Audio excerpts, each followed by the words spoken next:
feel welcome, invited in a warm hospital. Welcome to all of us, even West Bears, 949-8037 or 1-800-534-8255. I want to invite you to be a part of our first discussion as we welcome our friends from the Prospect Playhouse, part of Cayman Drama Society's upcoming production. Stay tuned for Talk Today. Talk Today is brought to you by Subway, open 24 hours in Countryside, Anderson Square in Georgetown, and Centennial Towers in West Bay. And by the Ministry of District Administration, Tourism and Transport. Explore your history, explore your land, explore your sister islands. And Savannah Pharmacy in Countryside Shopping Village, convenient opening hours including Sundays and holidays. And Royal Fidelity Bank and Trust, money at work. Radio Cayman's Talk Today, the Cayman Islands' foremost listeners' participation program.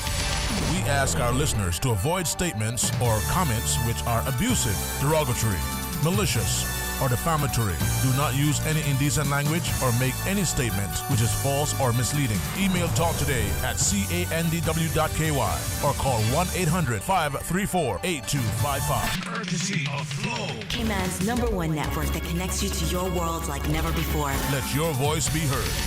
Once again, here's your host, Sterling Dwayne Ebanks.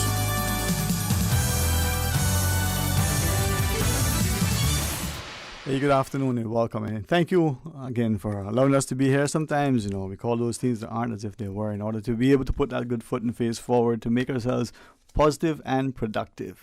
We heard the song, voices carry, but you ever need to play noises off? Well, the Cayman Drama Society, with great deference to our two wonderful gentlemen, let's first welcome Ms. Fian De Freitas. It's always a pleasure. Welcome and good afternoon to you. Thank you. Thank you, Sterling. All right. It's for me, it's about being able to live in a land that I live in, but to be able to love, laugh, learn, and sometimes, just reflect, pensive selves. So it is something interesting. Mr. Paul De Freitas, I think whether it was back in the early days of Kiwanis or whether it was just the other day in the banter about the geopolitical landscape, you're a man with great insight and wisdom. So good afternoon to you. Good afternoon, Sterling. Nice to be here. Thank you. It is truly a pleasure and an honor, and I invite you to be a part of it. Sometimes we look at plays and productions, we see as the audience the things unfold almost seamlessly, but we never really appreciate it. So as we talk about the production and the invitation extended to the wider public, especially those of us who may not have had the opportunity in the past to feel inclined to attend because we think, well, we don't have time. But for the regular sort of goers, but with that perspective, though, I'll make sure, Paul the Joker, right? There you go. Yeah. There you go, man. It was almost trying to rehearse it and hit. I want to, at some point, together with Mr. De Freitas, to talk about the idea of the stage design and the like. But we'll get to that. Good afternoon to you. Good afternoon, Sterling. It's good to finally meet you. I always hear you on the radio. I'm sure you're taking. It's nice to take a break from all the politics that's been happening the past few months. There are two things that life must have other than love and chocolate, or the love for chocolate. It's politics and economics. In absence of those, you better have good dark chocolate with sea salt. Otherwise, life isn't good. But noises off, Mr. Freitas, share with us. As the producer, we know the production, but tell us a little bit about it, and then we can get into more discussion. Okay, I'll defer to Paul Nokia to talk. He's a director, to talk about the play, and then I can go into the production side of what goes on behind. All right, fair enough. I was the ladies first, but maybe I should be a little bit more inclusive. Ladies first. Well, Noises Off was an idea of a play within a play. The playwright Michael Friend was watching a play called The Two of Us in 1970 that he had written. And he was watching it from the sides because playwrights at that time, you're able to watch from backstage. You have the luxury of doing that. But he was watching and seeing all this drama that was happening backstage. And he was like, you know what? I have to write a play about what happens behind the scenes of a play. So Noises Off is a play within a play. So you're watching actors rehearse a play called Nothing On. So you're watching them perform the first act of this play called Nothing On. And it's kind of interweaving the drama that happens behind the scenes. So audiences for the first time get to see what happens with the human relationships backstage of a play. And think for someone who may watch documentaries or behind the scenes, the making of whatever that is, sort of similar, but we never really appreciate unless, and I will do my very best not to talk out of school, but if we are ourselves in a production, what goes on behind the scenes sometimes will translate on what happens on stage. And if you're intimately aware, you'll see the nuances between the characters as they interplay. You may be the presenter. I mean, we saw it right now. You were interacting with him across the window, right? And someone could write a play about your personal relationship and I think fun we have that you done have. that. But that's what makes the human psyche and the human interaction so important. The idea that everything is interconnected. There is no true independence. We're interdependent. Some of us carry the weight and the load easier and carry maybe a greater share of our burden. But all of the moving parts have to sort of go in tandem. If not, it's going to be left out.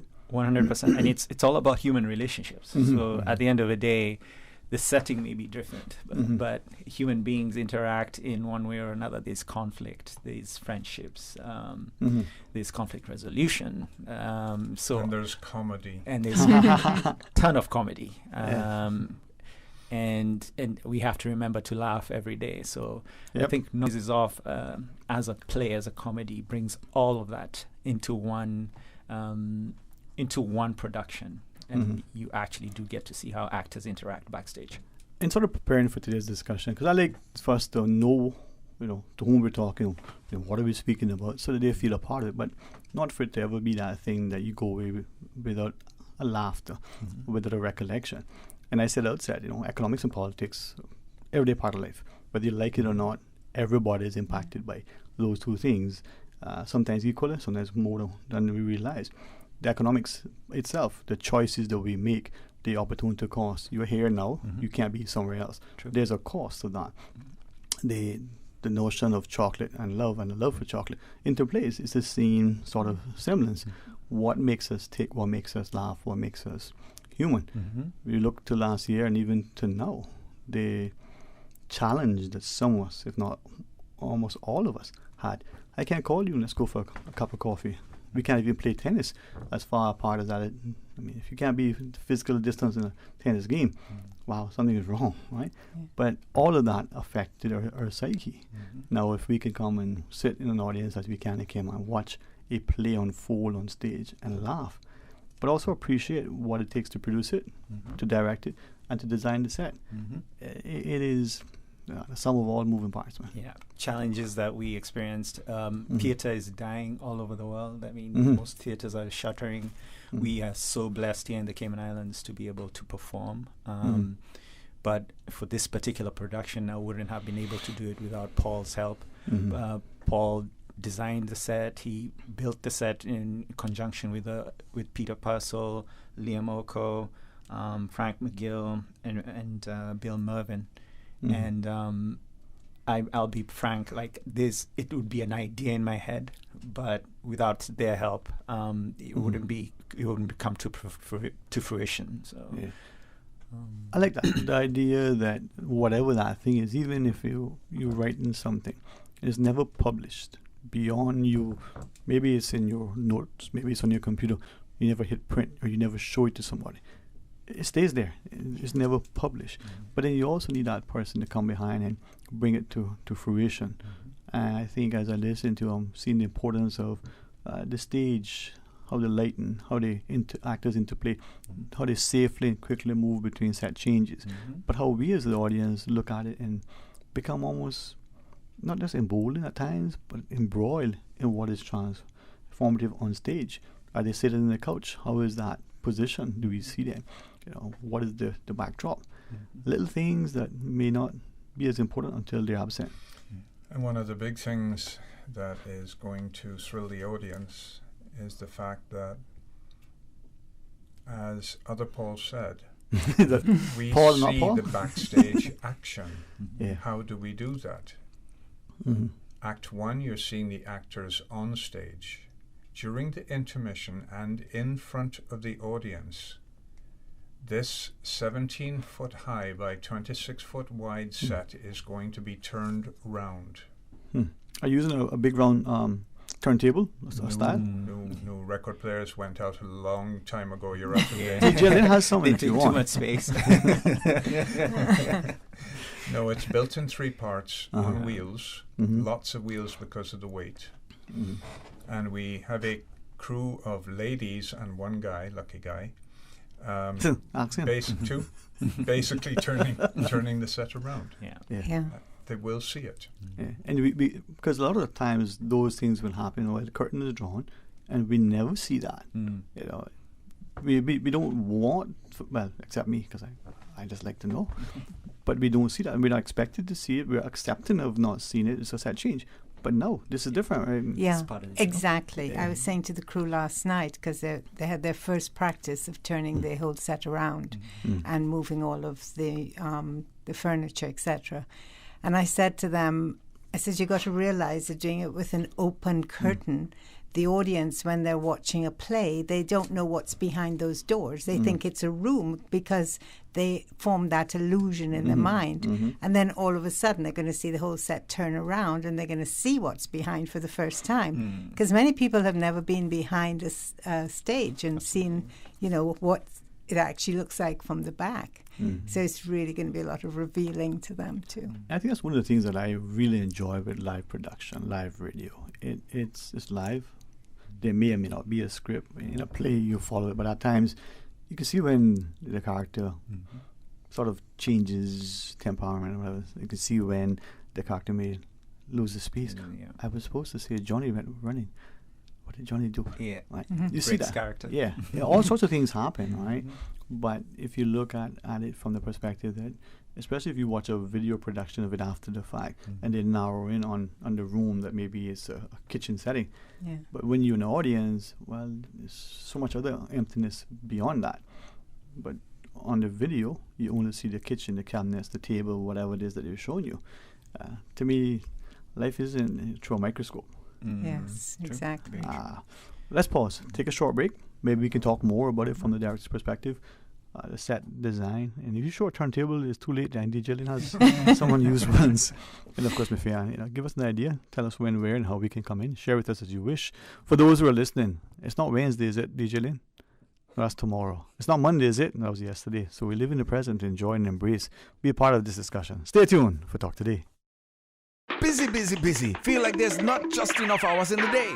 Savannah Pharmacy, service to make your life easier. Now you can WhatsApp your prescription order to 929-5045. And pickup is just around the corner with everything your family needs and convenient opening hours including Sundays and holidays. WhatsApp your prescription order to 929-5045. Savannah Pharmacy, wholesome values with modern conveniences. When you're tight on time and budget, but big on flavor, Subway's Meal of the Day hits the spot. Enjoy daily meals on classic sandwiches like tuna, Black Forest ham, meatball marinara, and more. Starting at $6.25 for 6-inch meals and $8.75 for footlongs. You can get Subway's Meal of the Day. Enjoy a different sandwich on a different day for the same price. Mix it up with cookies or chips or waffle fries for the same price. Subway, eat fresh. Children want to know you're listening to them, but they also want to listen to you. When it comes to alcohol or any drug, they want to know your expectation and how and why to stop underage consumption. Talking early and often about it in everyday conversation reinforces your message and keeps lines of communication open. For more information, visit ndc.ky. This message was brought to you by the National Drug Council and Radio Cayman. Talk today. But I do have some questions. Talk today. Cayman Islands' foremost listeners' participation program. Talk today. Because there are more questions than answers. What the public is saying. Waiting to take your calls right now. Sterling Dwayne Ebanks.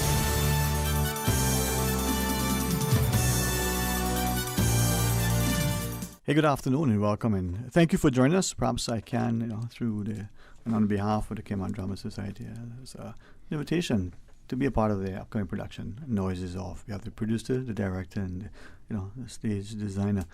Reminds me of a joke. So a producer, director, and stage designer goes into a bar. See that joke? Is that funny, man? Where's that going? She's like, I wonder what are you going to say. And there was a pastor and a politician sitting in the room. I thought you were going to say 3 Caymanians and a Kenyan walking through. That would be a good joke. Yeah. How would that go? Come on. So 3 Caymanians and a Kenyan. It's from fried fish fritters and coffee. Yeah. We could do a play. Hey, I need to write this down. You should, man. You should. My father's listening. He'll call you. But that's the thing that if you let me quickly interject, why I love, one of the many things about Cayman that I love, the fact that we can meet people, not just on a daily basis, but on an hourly basis from everywhere. And if you are sincere and true to yourself and you're, genuine, you can learn so much. You can learn to love so much more. Man, I can do a world tour without leaving Cayman. Yeah, true. I just do that. So anyway, so noises. That's different. What is he talking about? Focus. So noises off. Maybe we should start. When can we start to? Well, tickets go on sale. The opening night is the 20th of May, and we performing Thursday, Friday, Saturday for 4 weeks, ending on the 12th of June.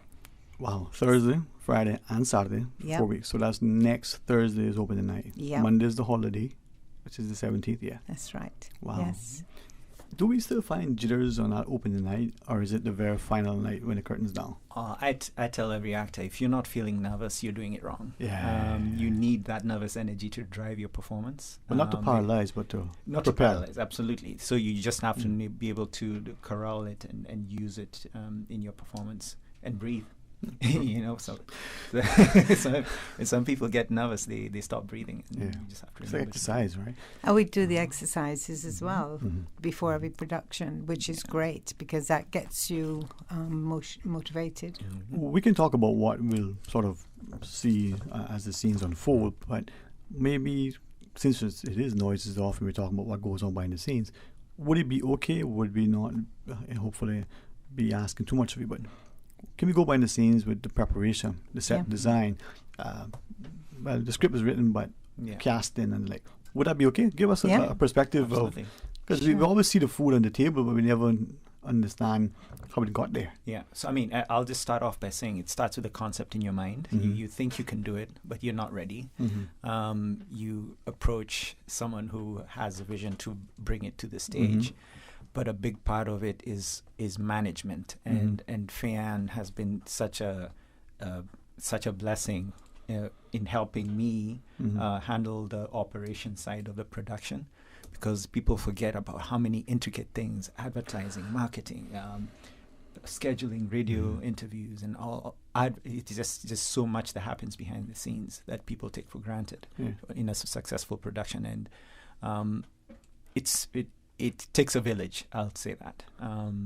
There's multiple people who help, but it takes a very strong producer to make a production work. Okay, so as I would ask the producer the way, but from the director's perspective, the casting, were you looking for particular attributes in your selection of cast? So yes and no.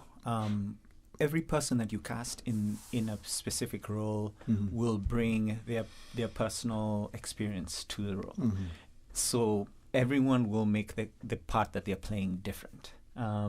So we had cast a play last year, obviously before COVID, and once the pandemic happened, we lost half the cast. Now, if you're asking me how the cast that I'd put together before COVID would have performed this play, I'll tell you very differently. The energy would have been different.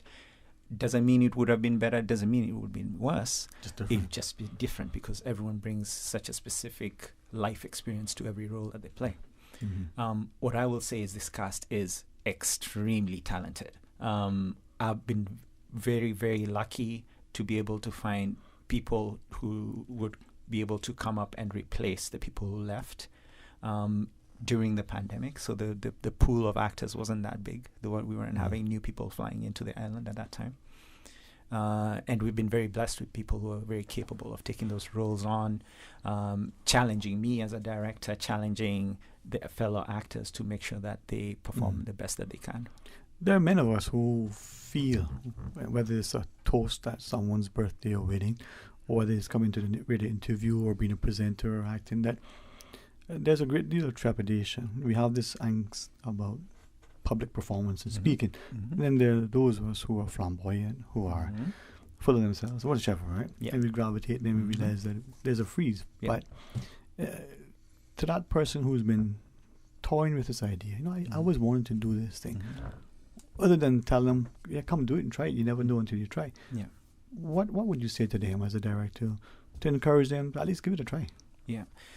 Well, it's not only theater; it's just life. If you want to try something new, you have to try it. I know it's easy to say. All you have to do is take the plunge, jump into the pool, and use all these euphemisms. But it really is theater. If you're, I'll tell you my life experience. I was not a trained director, and I didn't go to formal theater school. But I started off as an assistant stage manager, working backstage and cleaning up after every play.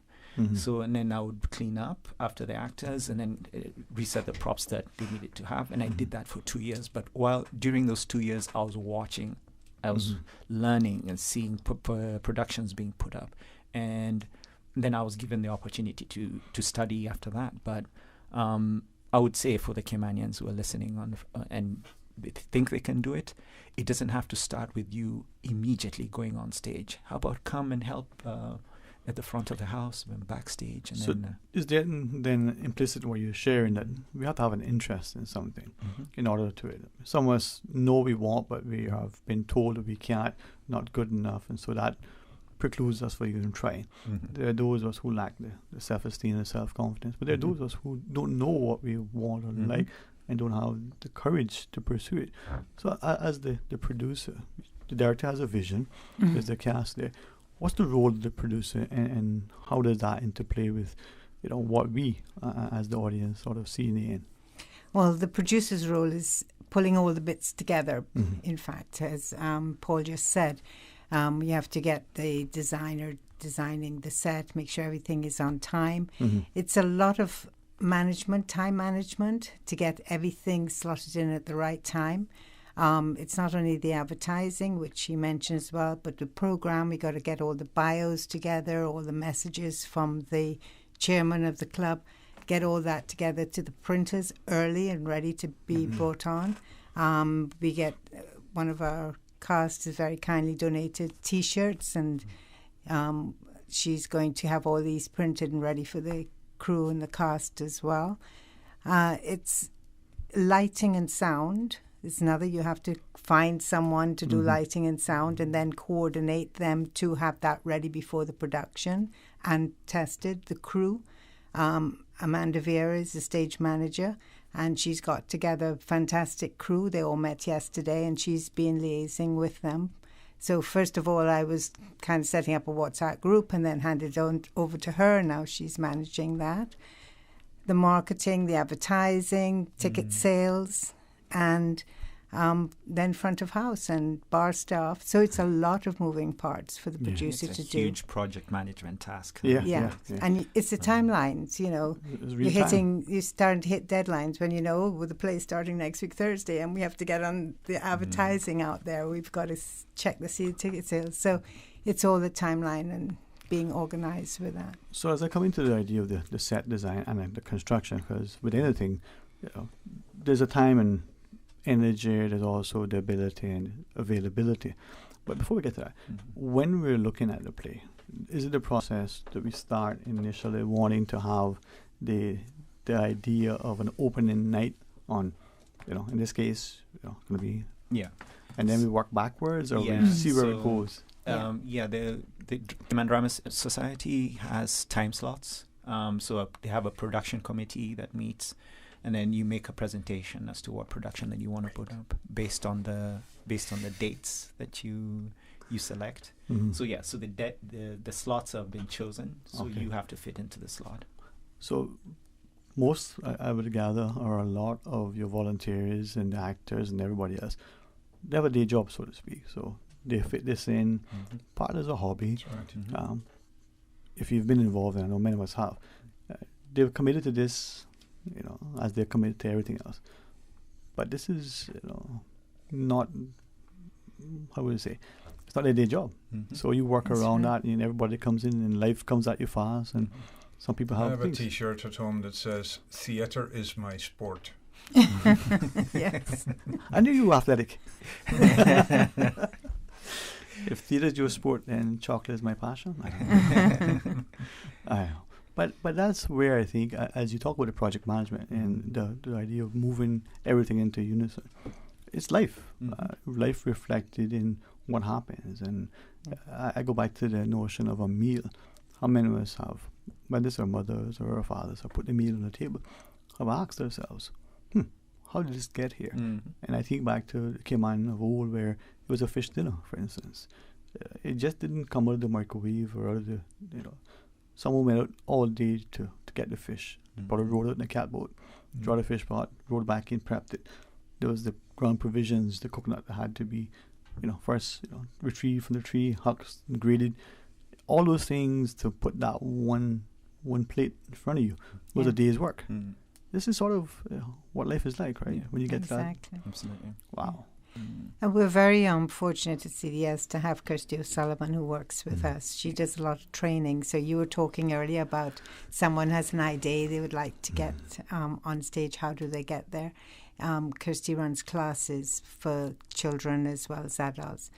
But it's not only the idea of I'd like to do that. It's a lot of, it gives them that self-confidence, not only being on stage, but just in life, as Paul mentioned earlier.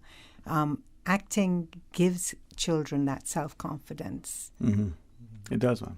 I think the performing arts, public speaking, debating, but just having a child being able to, just in front of the classroom, we see it in many settings, but are we as a society accommodating and nurturing? Yeah. And the family has to extend beyond the bloodlines. And can you imagine the breadth of experience that a teen coming into the theatre gets? The front of house area is management. Go to backstage. There's technology, including electronics, and other factors which happen as a play goes along. There is the realization of the very roles that actors play on stage, because remember, at the moment we have an actor playing an actor who's playing an actor. So for a youngster back there and seeing this amazing thing, this is an experience that they're very rarely going to get. It's a developmental experience, and I encourage every teen out there, do the time at the theatre. You will never regret it. It does a lot for you. Yeah, honestly, it does. And you see the different aspects of it. With that, we're going to pause and take a short break. When we come back, we'll conclude the discussion and tell you when and how to get tickets. Noise is off. Well, voices do carry. Stay tuned for Talk Today. Busy, busy, busy. Feel like there's not just enough hours in the day. Savannah Pharmacy, service to make your life easier. Now you can WhatsApp your prescription order to 929-5045. And pickup is just around the corner with everything your family needs and convenient opening hours including Sundays and holidays. WhatsApp your prescription order to 929-5045. Savannah Pharmacy, wholesome values with modern conveniences. That thing we've been saying for 64 years, ignore it. Eat the KFC wings, drink the KFC gravy, fill up on fries. Just please forget the thing we normally suggest. You know, that thing you used to do with your tongue after finishing a delicious piece of our KFC chicken. We get it. It's not easy. There's a reason why it's been our slogan for over half a century. But the world's drastically changed of late, and as soon as we can embrace the change, the sooner we can all get back to doing what we do best. KFC. It's good. It's time again for the annual Meals on Wheels Orange You Glad Sunset Gala. So, break out your fancy orange outfit, find your little black dress, grab an orange bow tie, or simply show off your orange accessories. A night of elegance not to be missed on May 22nd at the historic Grand Old House, South Church Street. Enjoy cocktails, canopies, a 3-course meal, live and silent auctions, special guests, live entertainment by the John Gray Elite String Ensemble and the talented Erica Asai. Dance the night away. Tickets are $200 per person and tables for any size group can be reserved. Book your tables today by emailing info@mealsonwheels.ky or call 345-769-1974. Orange attire is encouraged. See you at sunset at the 8th Annual Meals on Wheels Orange You Glad Sunset Gala. Sponsored by Dolphin Point Club, Ogier, McAlpine, Calderwood, Health City Cayman Islands, and media sponsor Breeze FM and Radio Cayman. Talk today. But I do have some questions. Talk today. Cayman Islands' foremost listeners participation program. Talk today. Because there are more questions than answers. What the public is saying. Waging to take your calls right now. Sterling Dwayne Ebanks.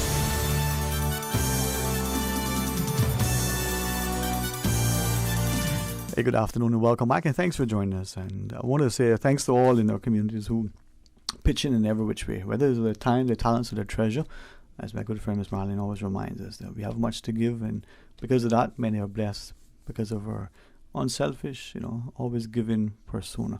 So the friends over at the Cayman Drama Society and the Prospect Playhouse, the upcoming production starting on this Thursday, Noise is Off.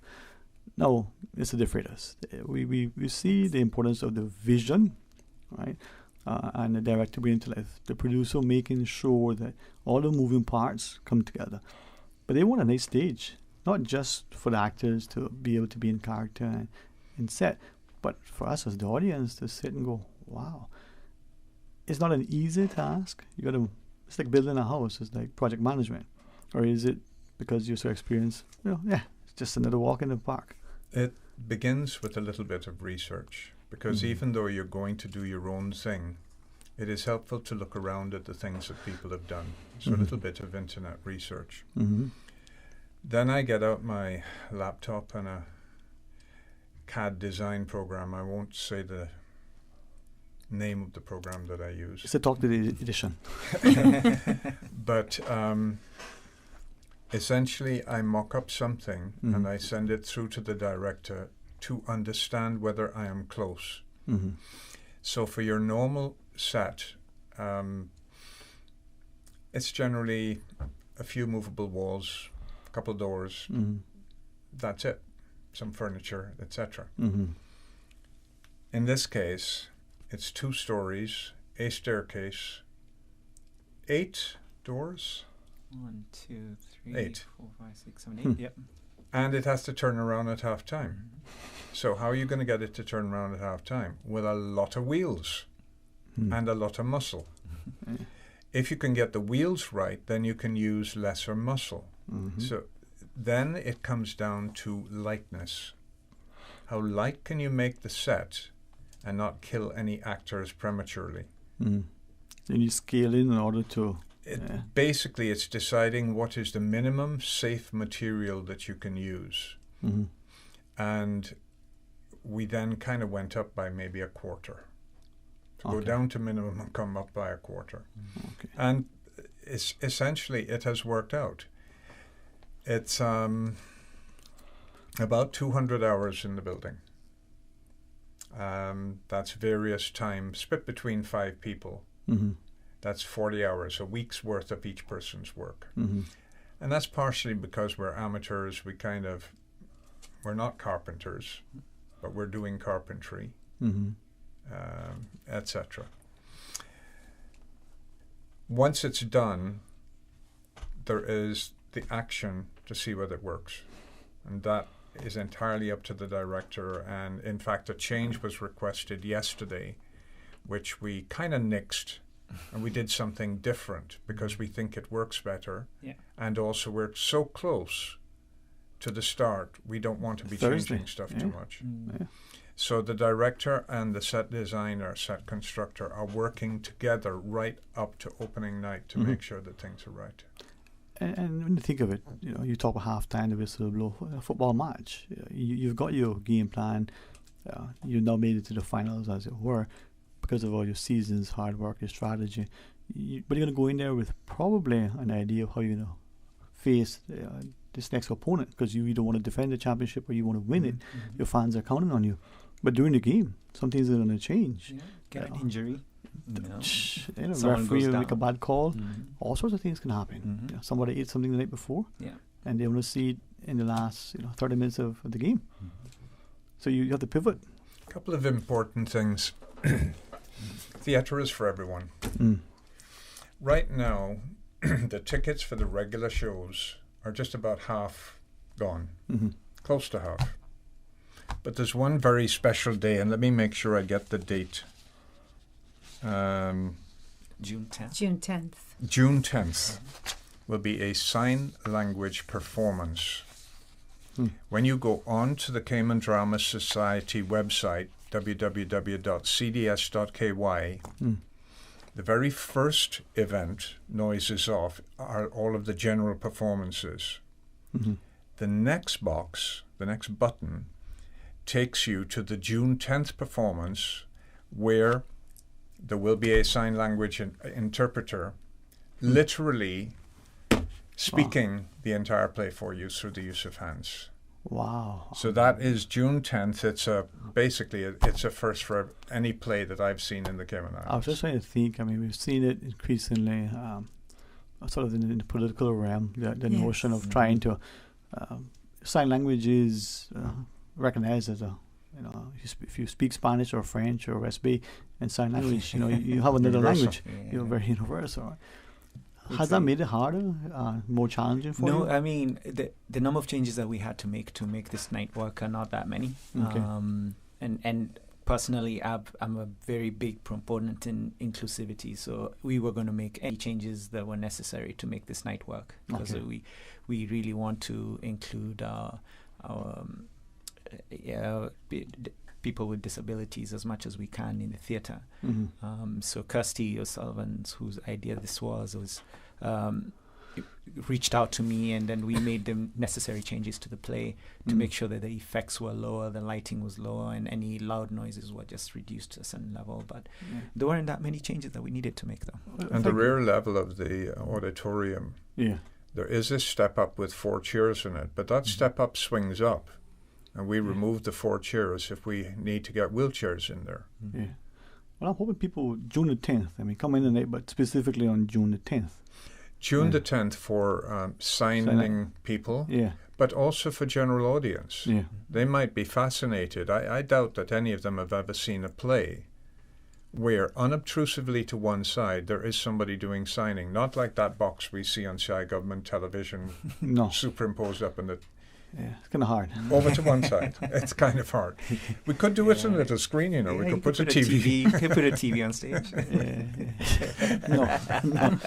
But I like that. I like the idea that it comes back to what I see in Cayman. We have a lot here, and all the different people, the foods, the cultures, language, and everything else.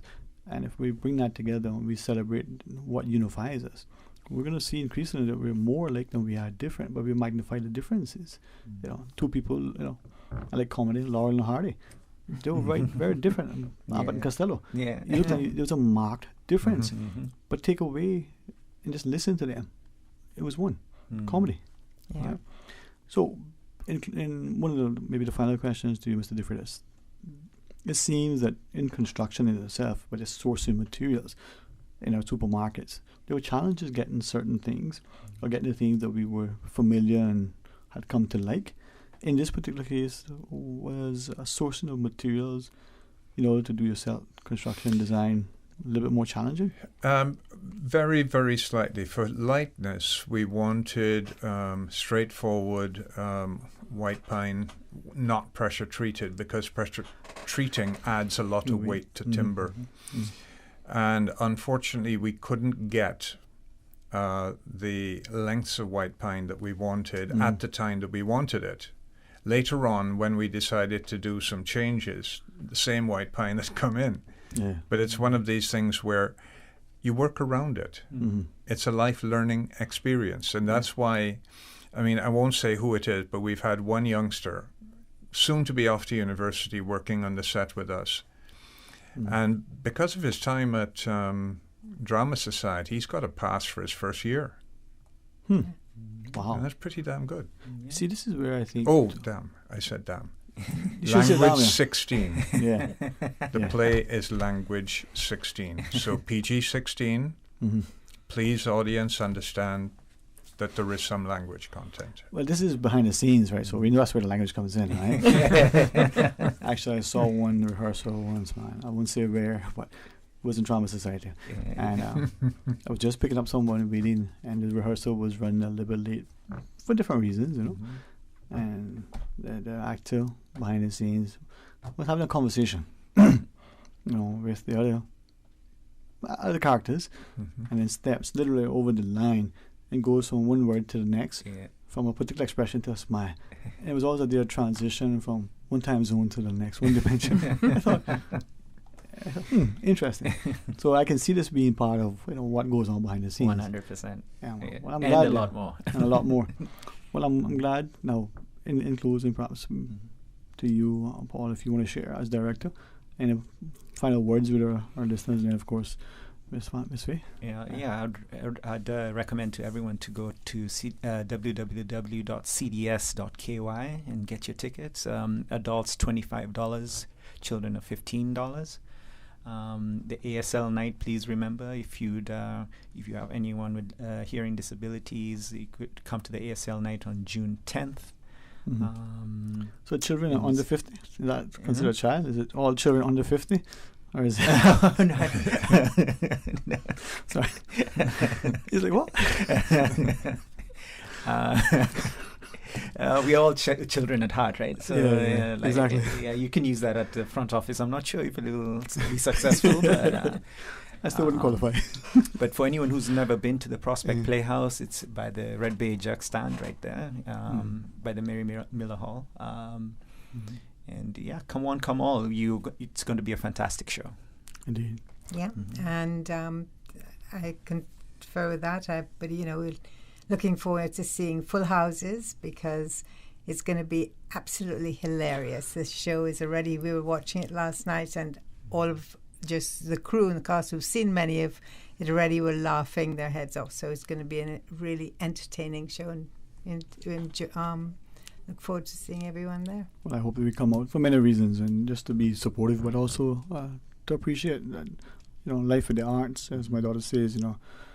If we had, what is it? Earth without art would just be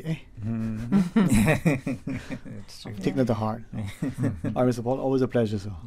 Thank you, Sterling. Thank you, Sterling. Thank you very much. You guys enjoy the rest of the week, and I hope that people will start to appreciate how important art, with performing arts in particular, and how we can celebrate within Cayman because of the civility, the sanctity, the safety, the security of our society, and let's come together and make it happen. And how blessed we are to be performing. Amen. Yeah. And to be able to enjoy the performance. For sure. It's going to be fun. All right, well, enjoy it. And to our listeners, after the news break, rejoin us. We got a half hour or so of open line, 1:30. We'll talk about Nurses Week with our friends at HSA. Please stay tuned for Talk Today. From district to district, moving through the waters to Cayman Brac and Little Cayman. Your station, your voice. All things Cayman. One radio, many people. This is home. Radio Cayman in the Cayman Islands. Today's biggest news. Radio Cayman. Your voice, your choice. Local, regional, international. This is Headlines from Radio Cayman's newsroom. Today's biggest news. From Radio Cayman's newsroom, I'm Shanda Gallego with your latest headlines. Government reported the results of 702 COVID-19 tests on Monday. 12 came back positive. All were travelers tested as part of routine screening who will remain in isolation until considered recovered. Turning to international news now, 7 children and 2 adults have been killed in a shooting at a school in the Russian city of Kazan, officials say. 21 other people, mostly children, were injured. A 19-year-old suspect was detained. The attack happened in the capital of the Republic, Tatarstan, 510 miles east of Moscow. There have been more casualties in Gaza and Israel as a heavy exchange of fire between Palestinian militants and the Israeli military continues. Militants have fired more than 400 rockets towards Israel since Monday night, killing 2 Israelis. Israel says it has hit 150 targets in Gaza in response. Health officials say 28 Palestinians have been killed. Tom Cruise has handed back his 3 Golden Globes in protest at a lack of diversity among the body that runs the glittering annual Hollywood Awards. He is the latest star to join a growing chorus of criticism. NBC, which has aired the event since 1996, has said it won't broadcast the ceremony next year. NBC said it wanted to see meaningful reform from the organizers, the Hollywood Foreign Press Association. The Golden Globes are second only to the Oscars in terms of profile. Those are your latest headlines here on Radio Cayman. I'm Shanda Gallego. For the latest in news and information, follow Radio Cayman on social media, Facebook, Instagram, Twitter. Download the Radio Cayman app or log on to our website, radiocayman.gov.ky. Radio Cayman is pleased to feature this special Sister Islands historical vignette, brought to you by the Ministry of Tourism and Transport. Explore your history, explore your land. Explore your sister islands. Although very similar to their Grand Cayman counterparts, organized religion in the Sister Islands was spearheaded by the work of Baptist ministers as opposed to Presbyterian missionaries who started the churches nearly 40 years after that in Grand Cayman. In May of 1885, Reverend J.H. Sobey, minister of the Second Baptist Church of Montego Bay, visited Cayman Brac at the invitation of the Brac seamen. During his visit, Reverend Sobey held the first service in a large house, and it was so overcrowded that the following day a tent had to be erected to have the service. In 1886, Reverend Sobey returned to Cayman Brac with Secretary of the Jamaica Baptist Missionary Society, Reverend E.J. Hewitt, in order to introduce Reverend H.W. Rutty as the Brac missionary worker. Congregations started at various settlements with the construction of 2 chapels in Stake Bay and the Creek. The progress would continue, and 6 months later, Reverend Rutty was ordained as a permanent missionary, and more congregations were formed in Westin, Sport Bay on the east end of the island, and South Harbour in Little Cayman. Reverend Rutty's son and grandson would go on to become Cayman Brac's collector and Chief Justice of the Peace. Radio Cayman is pleased to feature this special Sister Islands historical vignette, brought to you by the Ministry of Tourism and Transport. Explore your history, explore your land, explore your sister islands. Freedom, Cayman Brac. Freedom, Little Cayman. Soft breezes, blue waters, no traffic. Unwind and rejuvenate your mind, body, and soul. Sister Island Staycations, a taste of freedom. Discover all that our sister islands have to offer.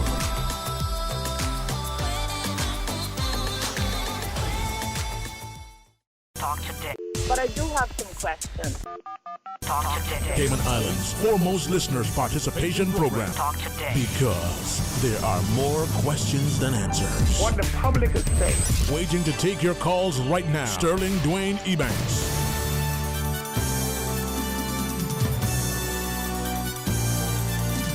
Hey, good afternoon and welcome. And thank you so much for joining us. I want you to feel like this invitation is for you personally, and particularly the invitation to each one individually. If there's ever a time I can do anything that can improve, where you stand, what you do, and how you enjoy it, I'll be most honored. You've been a great blessing, to me.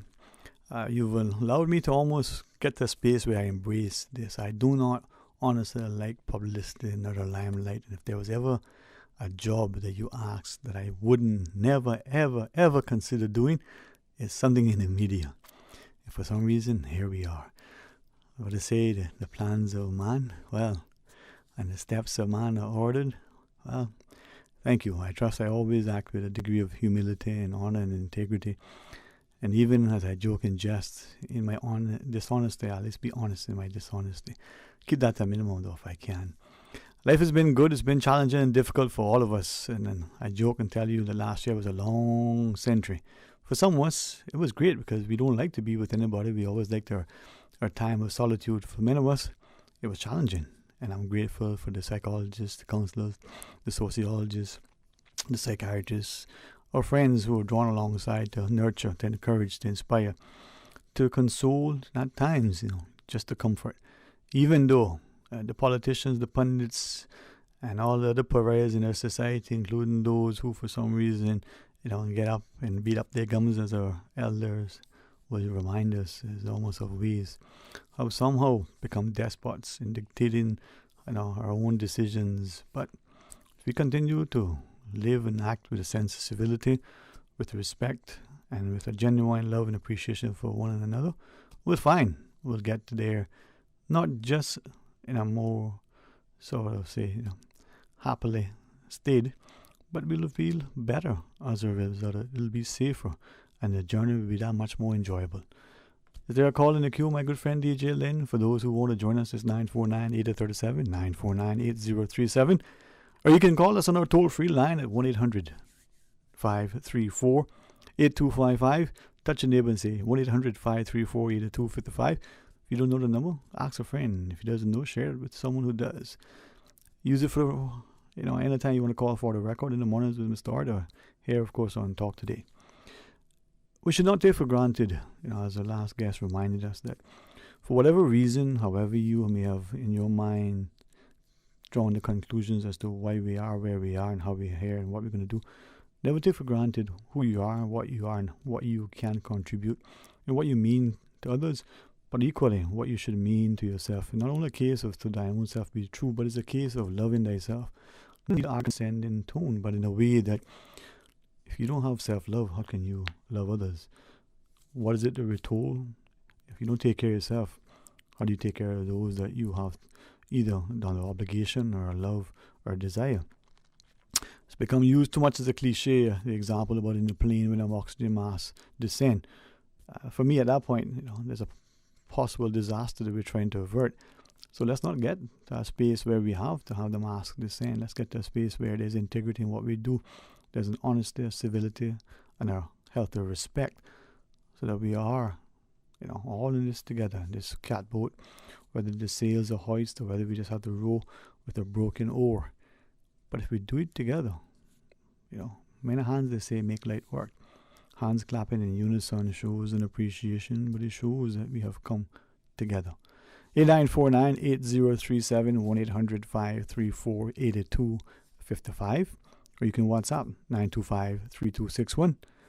If the phone lines are open and you're listening and you want to share a thought, go right ahead. Not all of us find it easy, or even sometimes at that particular time, opportune to be positive. For many of us, it's easier to complain and to cuss than to do the like, because that's what we feel. But can we find a way that in doing that those who are sort of listening can be receptive?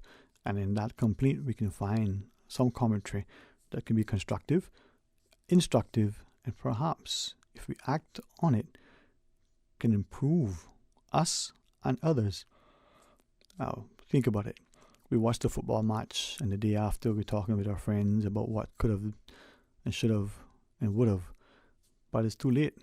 Can we then look at the lessons of that game, and if it was a victory, how do we replicate it for the next game? If it was a loss or a draw, well, what can we do better? Not only to win, but to make the game more enjoyable for the players and all the other participants, from the managers to the water boys, some of us were, but to the spectators, those who have made a time to come and watch. Especially now, you watch games and the stands are empty.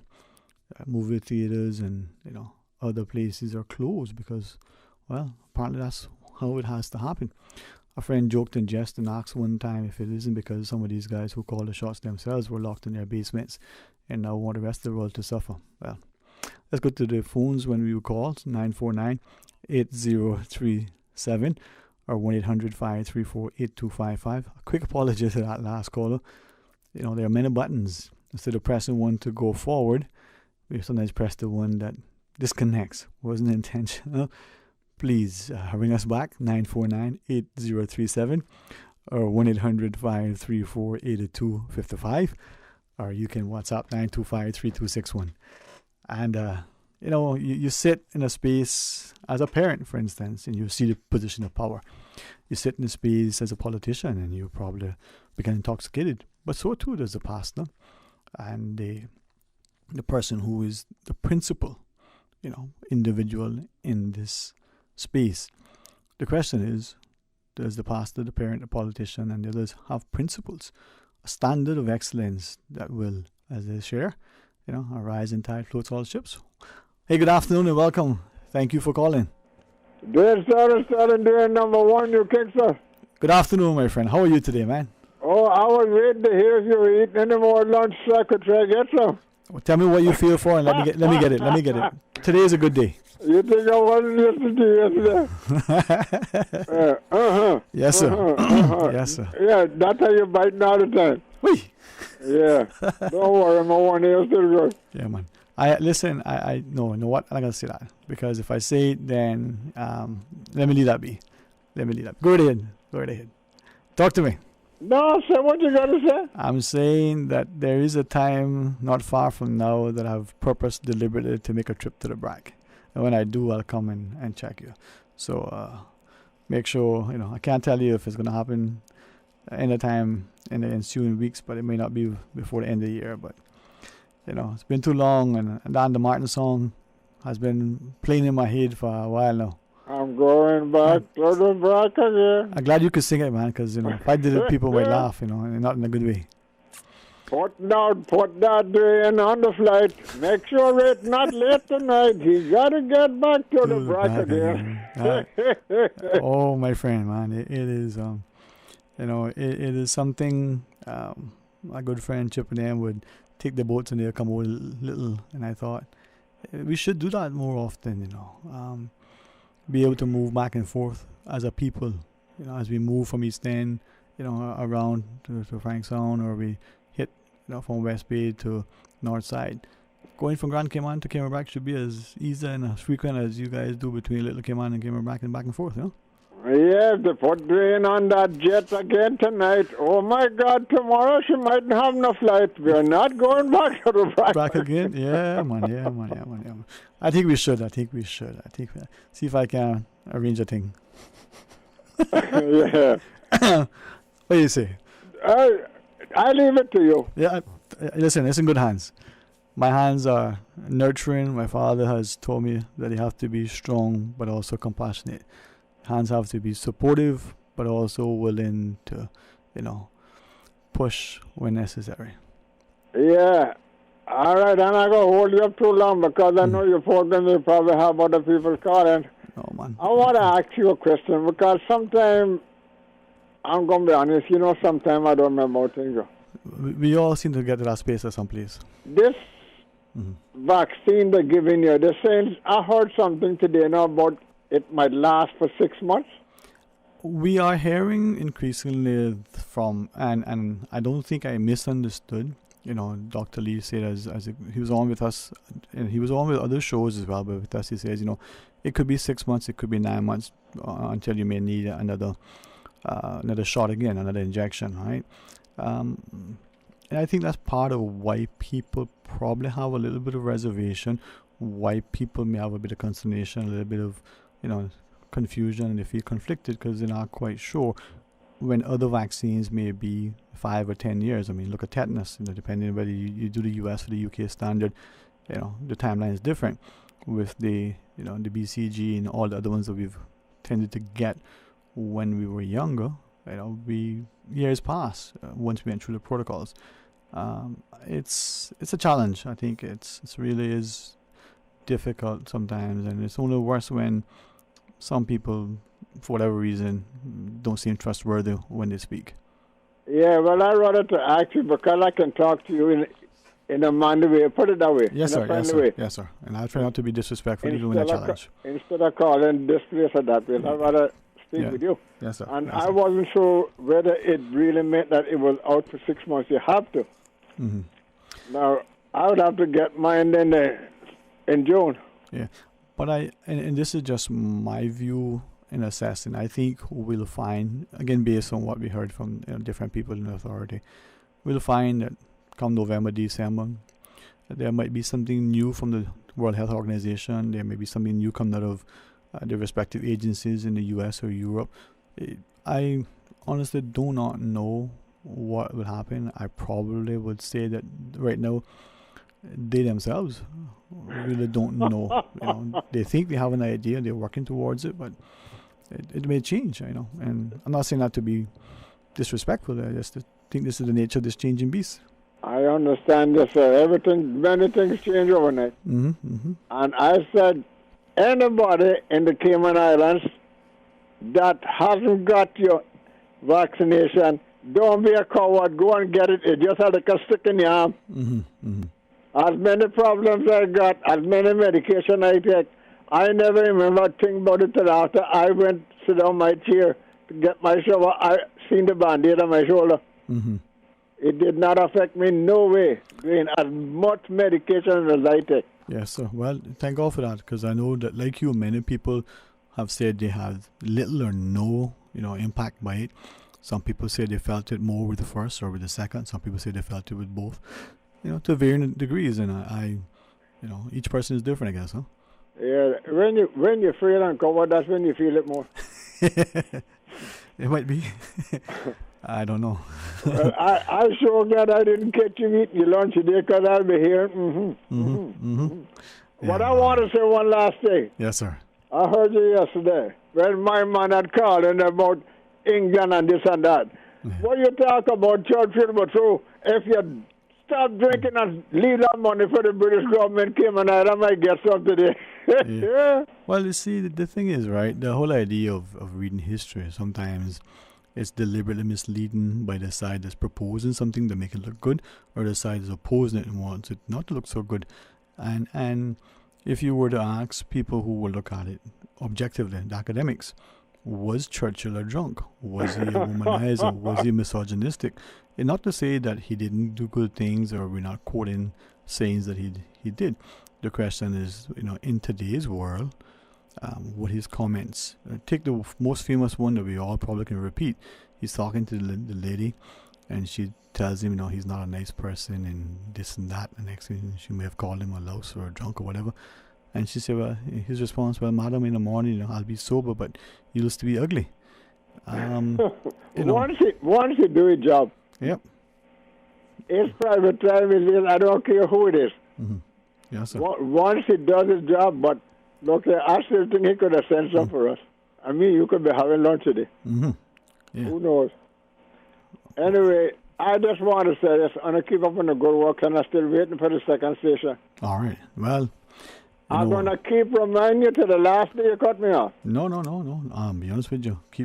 Because some things that are important, worth repetition. So thanks for doing that, okay? Yes, sir. I'm going to keep doing it to you, and I'm going to tell you however you feel. Once is nothing to discriminate nobody or customer or anything. Yes, sir. You come up with your word and say, because many times all I can sit down here and say, thank God somebody else thinks like me. Yep. A man got to stand in the gap, right? And I appreciate you being such a public champion.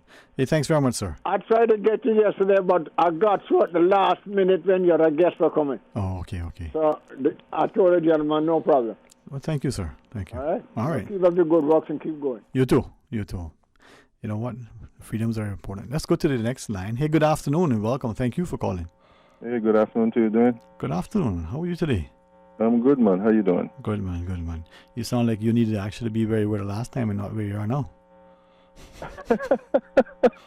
Boy, you're good, man. Yeah, some people sort of get me in trouble, man. But boy, you're really good. You could tell that much of a difference in the energy? Yes, sir. You got me in trouble last night, and probably get me in trouble tonight too. But tomorrow might be different. I'll leave that one alone. And it's not what you're thinking, but it's what I wanted to be. Fair enough. Just as good. It always starts in the thoughts, they say. But yeah, hear me, bro. I just really calling to rap with you in regards to some of the things that we're dealing with, and I don't even know where to start doing. So just have a little conversation. I know I was listening to a lot of the stuff you were discussing yesterday with some of your callers, and then also the interview afterwards with the group that was in there. There was some stuff in there that was a little concerned about in terms of what they shared. And I'm talking about the biblical aspect of things that they shared, but it was in relation to, I don't know, stoking or feeding or perhaps fanning the flames of doubt on some things. if and I know I don't think that knowing the two, one of which is a very good friend of mine, knowing their thrust for truth and standing by their convictions, I don't think that was intentional. It was just them being them, right, and throwing it out there, Right. Perhaps this might help. If I know you being as astute as you are, this won't put you off from your train of thought, but maybe this will help. I want to take a stop, right? This is a WhatsApp that just came in. Mm-hmm. Okay, it says, good afternoon. So I had an encounter with a politician recently. My perspective on the vaccine push is for economical purposes only. They are not really concerned with public health. Why not offer different types of vaccines? These politicians have a colonial mentality, only approving what massa says. Don't know if that adds to your, sort of... Perhaps on the broader sense, I'll just say this, that I think that was a bit of a stretch to say that, particularly 2 cents we have a new government, in terms of that they're a bit of colonialist, I think they said, and the whole nine, or they have a colonial mindset. Yeah. I think our ministers are just being responsible as a government and trying to lead up front, and obviously let's just face it. Because we were astute, or we were careful, or we were civil as well. Careful in terms of the start of this thing, and we followed the science. It allows for us to be as lackadaisical about everything that's going on now. That it's because we were really good and we had great results, and we followed the science. That it allowed for us to be able to operate as we are now doing. So there's something to be said about the fact that, the information that was shared in the beginning anyway, it is proven true. The proof is in the pudding, so we're walking around maskless and the like. So we can't fault that. We can't say that it, it's all out of the, it's all waste or whatever, or that we're, just pigeons going to feed or what have you, or following the colonial mindset as that road or road. Right. But I must say, in a broader sense, I do worry about this whole push from the standpoint of, listen, me getting the vaccine, I certainly was not signing up for, and by the way, I'm planning on getting it on Monday at John Cumber Primary School Hall, but the whole notion of me getting it, I certainly was not signing up to having a carte blanche opening of the border. I mean, it concerns me, the language that I've been hearing from our experts, including Dr. Hazel Brown and including Dr. Lee, where they talked about, the fact that they said there'll be some COVID in the community. Well, why is that? Why have we changed that? I didn't sign up to be a guinea pig to test how well the vaccines can be in a small community. I tested it in the event that we did have some exposure, but that sort of language concerns me, and I certainly would like some clarity surrounding that, because we have done such a good job at keeping our community safe doing that. It worries me that this, this whole opening up thing is it's just meant to be, hey, we're just going to open it up, and if you got the vaccines, you got it. If you don't have it, you don't have it. I mean, when you have countries like the UK having an amber system, or a red light system, or a stop light system to determine who can enter and who not, what makes us think that the virus is going to operate any differently for us?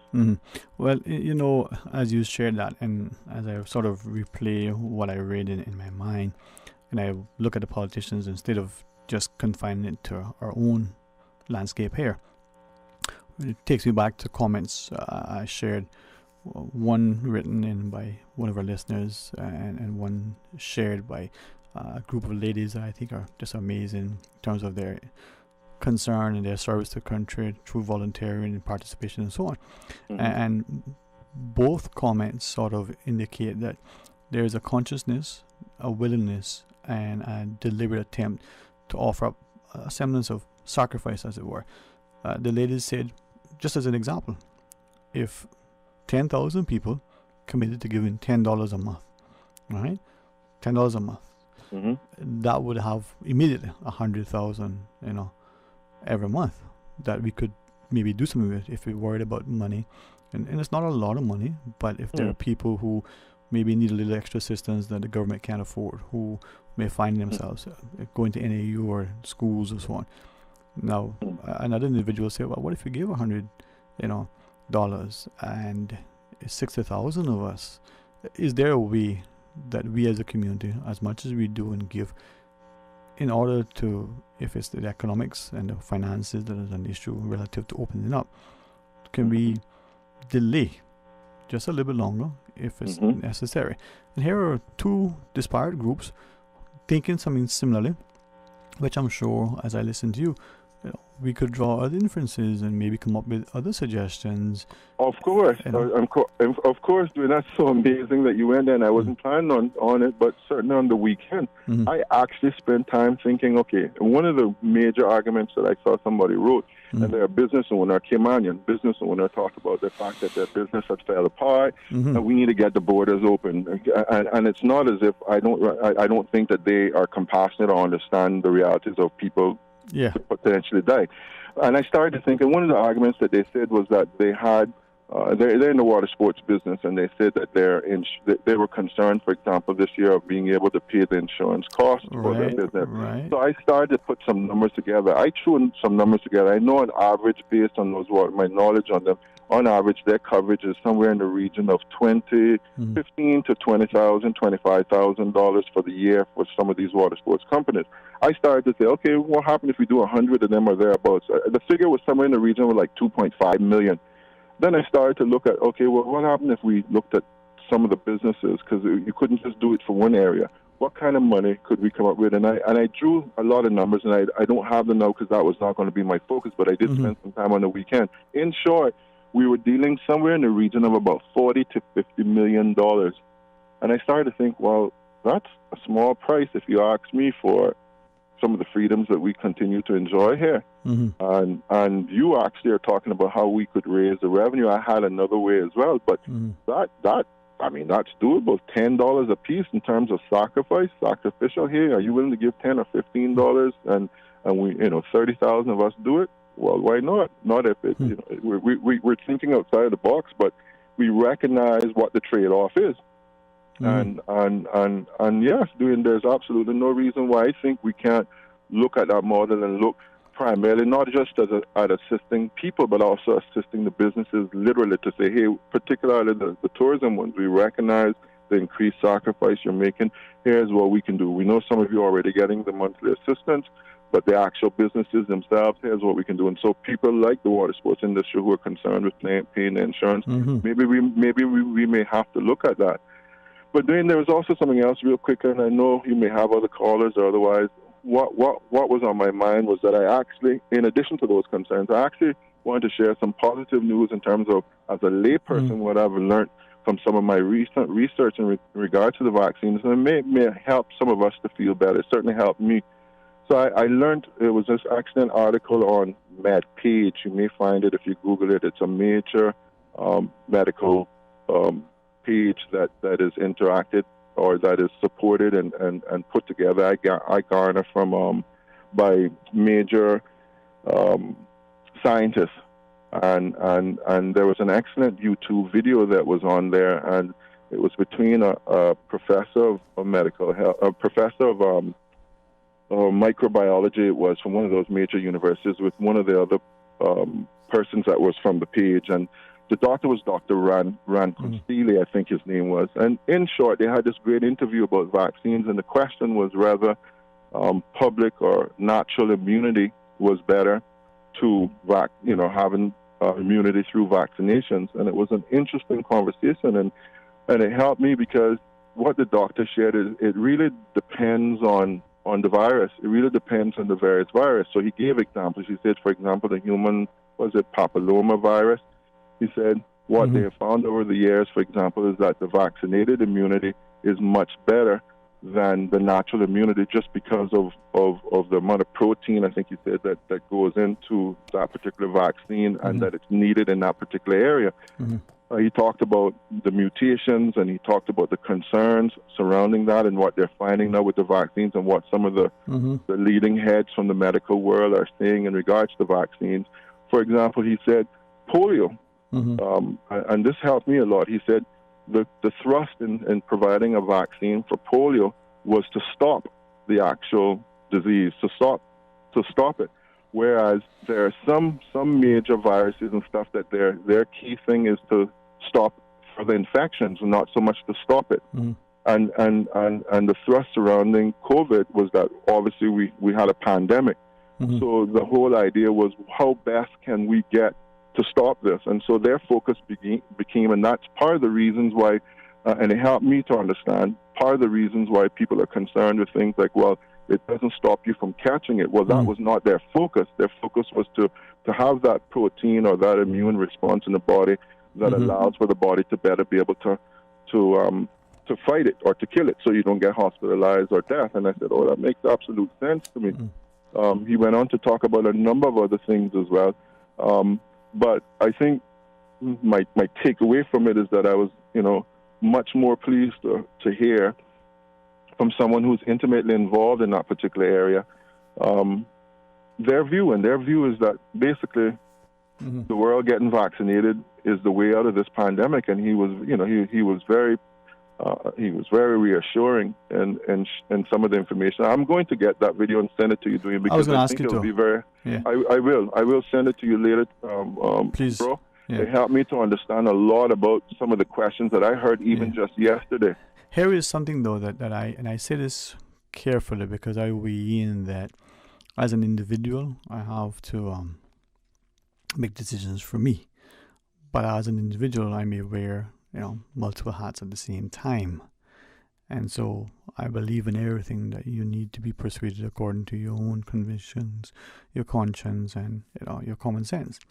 But if I could ask of you though, is it one of the challenges that we're facing today is the lack, and sadly it's evidence-based, the lack of trust that we can have in our systems, in our media, in our politics, in our governance, in our businesses, in medicine, in all these things, because there have been so many examples. I mean, history is replete with so many examples of, very untrustworthy things transpiring from some very influential people who have abused their positions,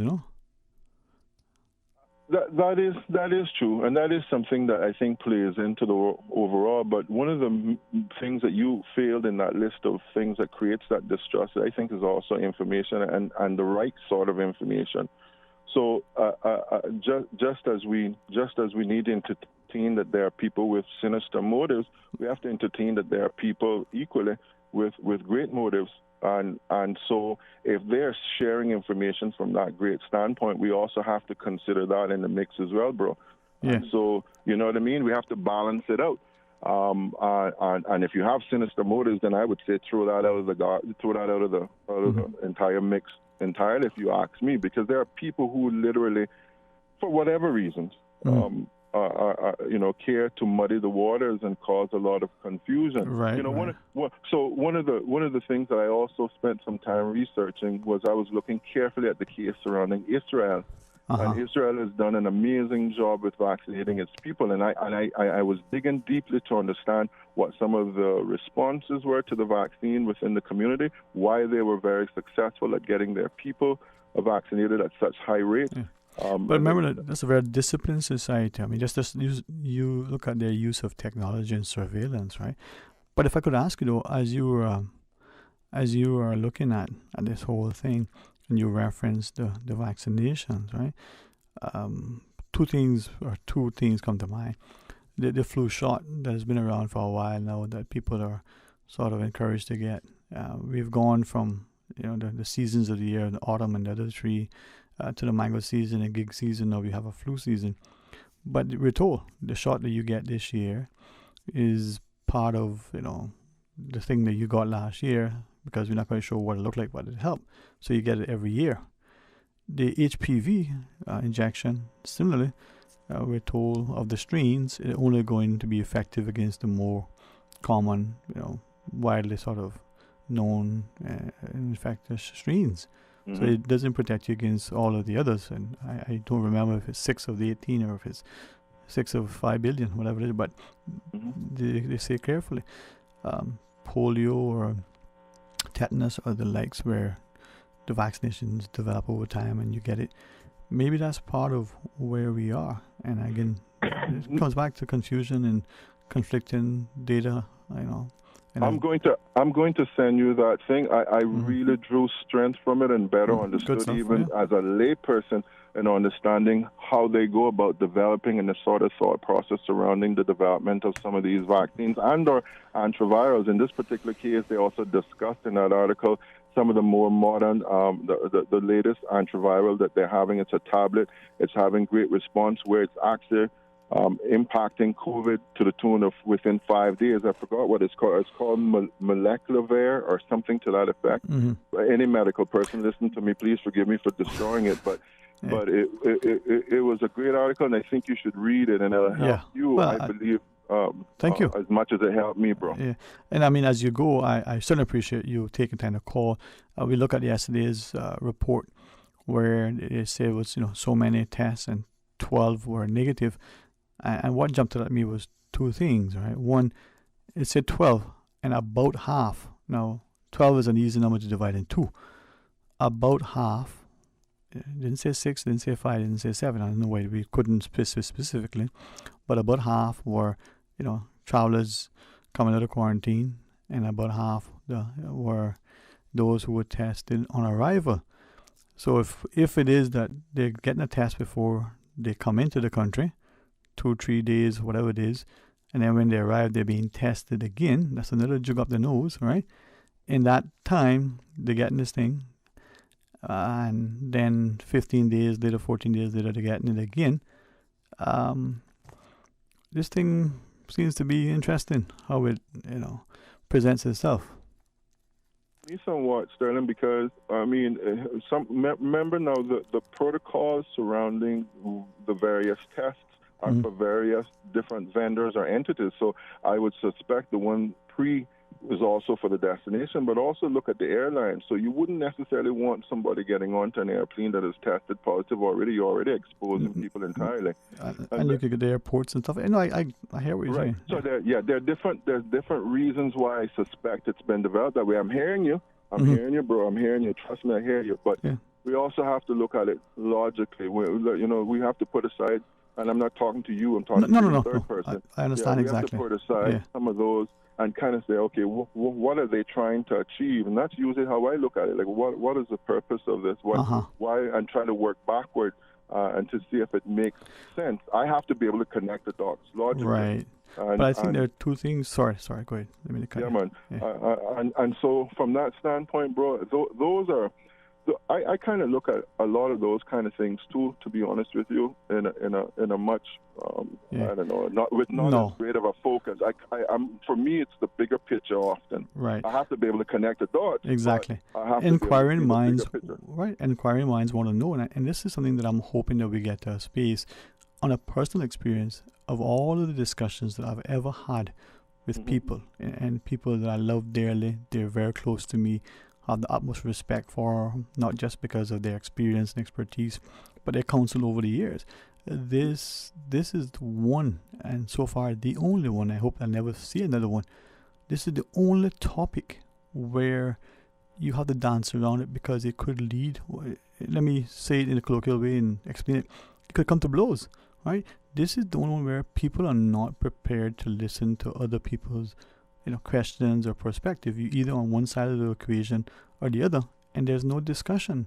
And that's quite, and I take leadership if you ask me, and that's where Israel. One of the things that when I was reading with Israel is that they really engage their community, and we're not talking about getting on the radio and sharing it from a scientific standpoint. I mean, like you said, Israel used their technology. They knew all of their citizens, all 9 million of them. They know what they all are suffering with. They went into the community. They spent time with some of the community leaders, including the church leadership.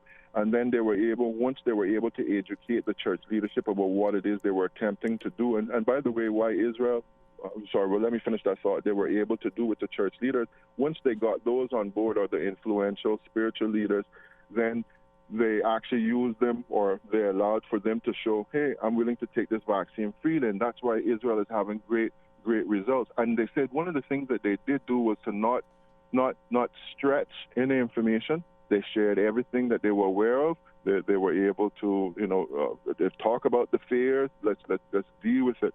And one of the reasons why Israel as a country is doing so well and even have some agreements with some of those major vaccine companies, like it's Pfizer, for example, for the follow-up booster and stuff, is because one of the agreements with those people were that, hey, listen, if we're going to have such a high percentage of vaccination, we're willing to share some of the information in terms of our experiences, what we're finding. And Israel is just an amazing test study, bro. I was fascinated by that society, and not just the biblical, but actually as it unravels today.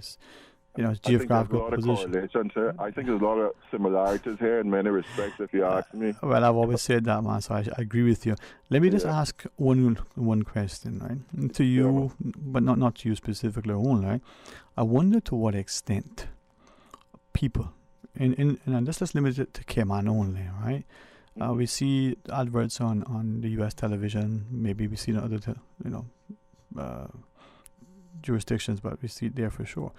How much do you think fear, people being afraid, or the desire to travel and then potential thinking that it may be required to travel, how much do you think that and the fear that people are feeling, they're afraid of this thing, is the primary motivating factor in taking this injection? Well, I would suspect, Sterling, that it's all of the above, no? We all are motivated from different angles, right? But I don't think too many of us want to die from COVID. We also in Cayman have been, as I said, fortunate, but we have access to a lot of television, both in Europe and the US. Yes. And so we see the impacts, and then also for the most part, we're an informed society in many ways. Right. We have some great professionals in the form of this case, Dr. Lee, who's been able to provide as much information that he's aware of and plays into that. And so, the reality is, in addition to that, we also see that there is tremendous amount of possibility of having long-term effects from having COVID. So the whole notion is that you don't want to get it. And I just think that, yes, there's a bit of fear of either getting ill and not fully recovering, from it. And then also, there's a notion that there are countries, there are people who want to travel, and they recognize that that they may need it. But let's also put that in perspective too. I mean, for me, it's understanding that we haven't had a pandemic, so unless you're over 100 years old, we haven't been here before. None of us, nobody. Unless you're over 100 years old. So the world is grappling with something that is an unknown for the most part, and unknown in the broader sense. We know that it's a virus and that it's a deadly virus, and that contagions really do happen. There's a historical perspective to a pandemic, which was one of the first places I started. I mean, we know about the 1891 or whatever it was. My numbers are in my head all over the place, but there's a historical context to there being a pandemic, and it's the reason why it's called a pandemic, and that's what they were trying to prevent for a very long time. And so, the world can only deal with it as we know it, and deal with this reality. The last thing is that we also have to trust that as I said, that there are very good people who are trying to get us to move beyond this.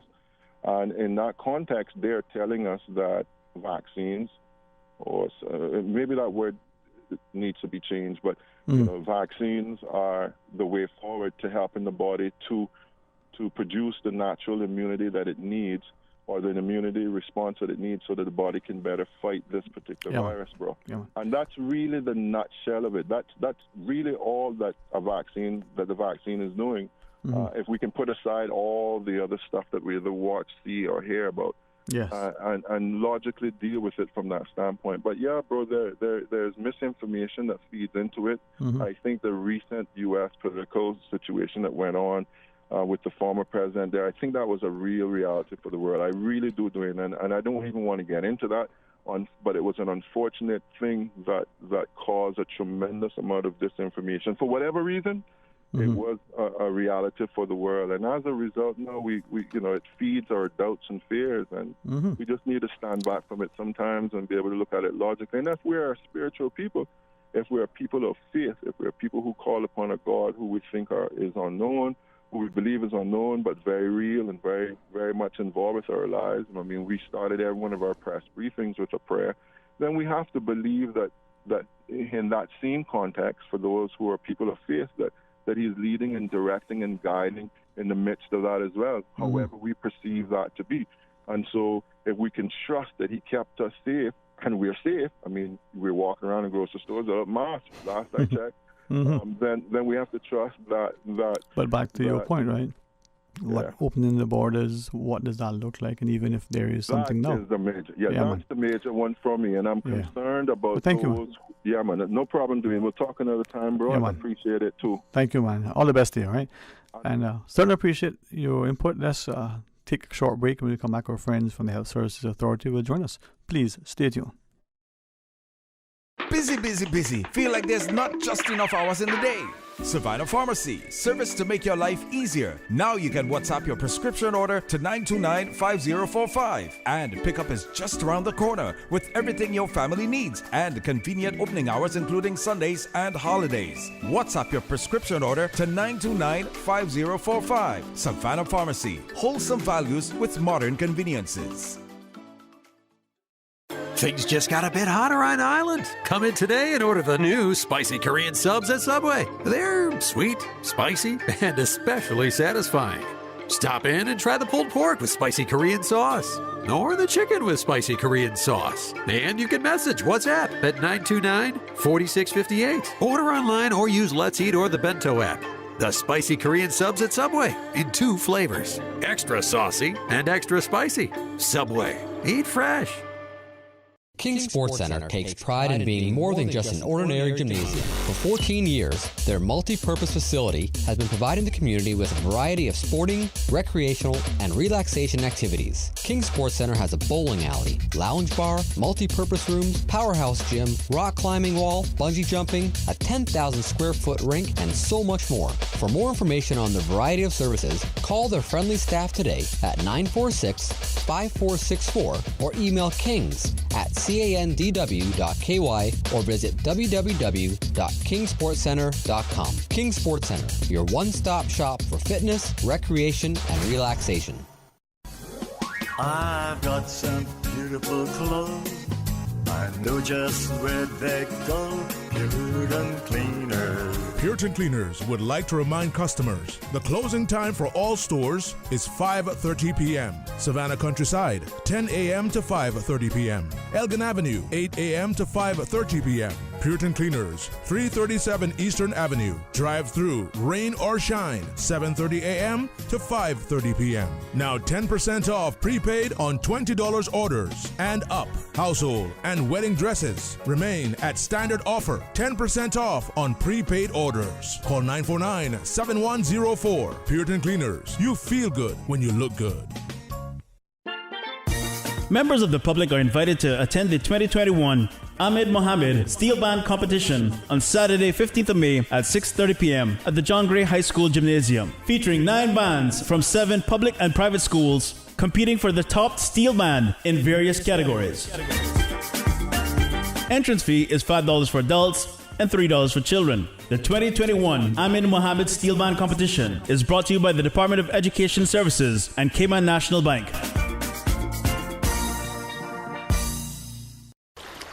Wouldn't it have been grand if you had purchased land 30 years ago? It may not be 2020, but a perfect vision has never been more clear. Cayman Brac and Little Cayman, poised for growth with an eye on the future. Your land, your history, your future. Discover all that our sister islands have to offer. The Tuesday and Thursday edition of The Business Buzz is brought to you by Cayman Medical Supplies, providing quality pharmaceuticals, medical supplies, and consumer products to healthcare providers, retailers, and ultimately the patients at a reasonable rate in a friendly, caring, and timely manner. Cayman Medical Supplies is located at number 93 Smith Road, Windward Center. Telephone 949-6211. Fellow Caymanians and residents, my Progressives and Alliance colleagues encourage everyone on our islands who have not been vaccinated to get the vaccine as soon as possible. It is really important to protect the health and well-being of all of us, including our loved ones. In addition, it will also ensure that we can safely reopen our borders in the months to come. Folks, we cannot stay in a bubble forever. So again, I plead with you, please go and get vaccinated. Talk today. But I do have some questions. Talk today. Cayman Islands' foremost listeners participation program. Talk today. Because there are more questions than answers. What the public is saying. Waiting to take your calls right now. Sterling Dwayne Ebanks.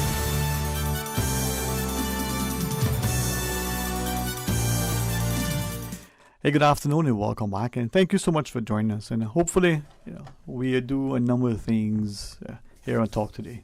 First and foremost, let all our listeners and our guests feel that they're welcome, that they're important, that we value them, and that we actually want them. And when you come, you feel a sense of being at ease and talking amongst friends. If we can also offer up a bit of information and education that is informative and objective and impartial, that's great. A little laughter and lightheartedness, excellent. So as we live, love, and laugh and learn together, well, we've achieved our objective. Honored to continue our partnership with the Health Services Authority at this time as we focus on Nurses Week. We have two wonderful individuals joining us. Senior nurse leader for professional development, Mr. Monty Ross. I was just thinking back as I was talking that sometimes we look at the healthcare sector, as it were, in the industry, I was going to say, and we may only see doctors and nurses. And I'm hoping that in this discussion we get people to strongly consider, in the Cayman context, in the way, careers in the health services, but understand that you can be a lawyer, you could be an accountant, you can get into the radiology, you can be in facilities. There's so much more, even as a technician who takes care of machines so the MRI functions and is effective. But then there's a lot more. But if it's okay with you, and with great deference to all of the other potential areas, nurses, there is a thing about the nursing profession. Whether we go back to the stories of primary school or Florence Nightingale, or whether we see that family member who provided a little bit of nursing. I would almost want to joke and jest and think of the Gregor Isaac song of a night nurse, but I won't even go there. So I'll leave that. And as I want to share this registered nurse equally, Shamika Gooden joins us. So to both of you, thanks for what you do. Thanks equally for coming here, and thanks for not just the nurturing way you go about it, but the loving kindness, the invitation, and the acceptance as patients. Sometimes we just weird and strange and sadly belligerent, but you're always loving and kind and hopefully calming. So thanks for that. To you and your colleagues, thanks very much. Thank you. We see people celebrating particular days or weeks or months, or in some societies, even a year. This is the year of the dragon. This is the year of the talk show host, in West Bay, in the country of West Bay. But the importance of nurses and Nurses Week should be obvious, but let's ask it. Tell us about it. Monty, would you?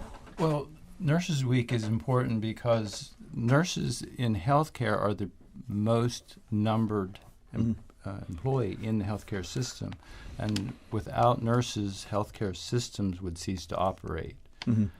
So it's good to recognize and show appreciation for the value that they contribute to the healthcare system and the healthcare of the population in the society.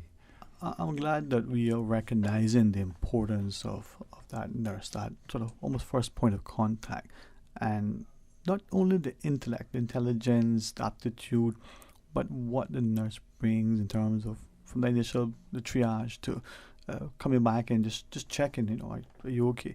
And when we see, I've had a friend, who shared that she was encouraged heavily to be a doctor, to get into a particular specialty, and she went, was a nurse practitioner, but she went up, she got accepted to med school, but the recognition that potentially the expectation of a physician was that you were not able, not only probably discouraged, but if I recall what she shared long ago, you were not able to spend as much time at the bedside with your patients because the physician had to do, and is expected to do all these things at one time.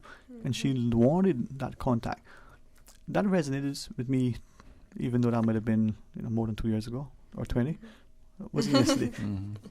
Nurse Gooden, is that true that nurse is that person that we don't say, hey, doctor, we say nurse, you know? Right. And the nurse comes and does everything. Yeah. A nurse is really a million people in one. So true, eh? You know, we're nurses, we're teachers, we're caregivers, we're mothers, fathers, everything in one. We're pharmacists, everything in one. You know, and that's where, you know, although it's a passion of ours, that's where one of the I wouldn't say problems, or I would say stresses comes in our role, having to play all of those roles in one, you know. All at the same time. All at the same time. And probably 4 patients, you know, 4 beds. One, you need to be that comforter, that parent. The other, you need to maybe be that disciplinarian. You know, Misty Banks, you got to stay in your bed a little bit more. So you need help to get out. You can't, you know, you're not stable yet to move on assisted. And you're moving from 2 steps to another patient that you have to be immediately something else. Comforter, counselor, what have you. I'm going to ask the question and not ask of an answer just yet.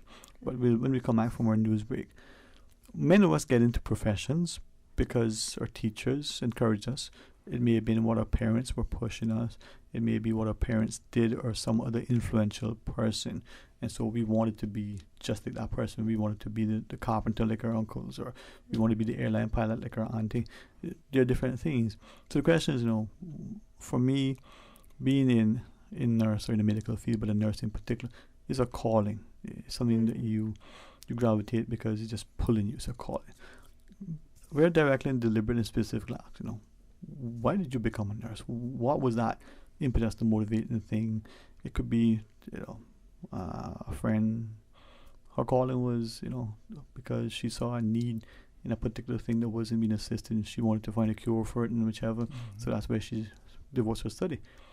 So if we could ask when we come back from our break, why did you decide to be a nurse? Would that be fine? Yeah, that would be perfect. All right. Because sometimes knowing why. I like to share why. I still need to find out why I became a talk show host. All right, we're going to pause and take a break. And for our parents in particular, as we encourage our children, we're going to be ending the school year very shortly. Exams are coming up. Students will probably be coming in September. Well, we used to do options. What are you going to decide to study? Some will be looking at university. Things are different globally. But do we know what we want to do, and do we know why we want to do it? And are we considering nursing, the medical field, and nursing in particular? So that's the question on the table. The first to be asked.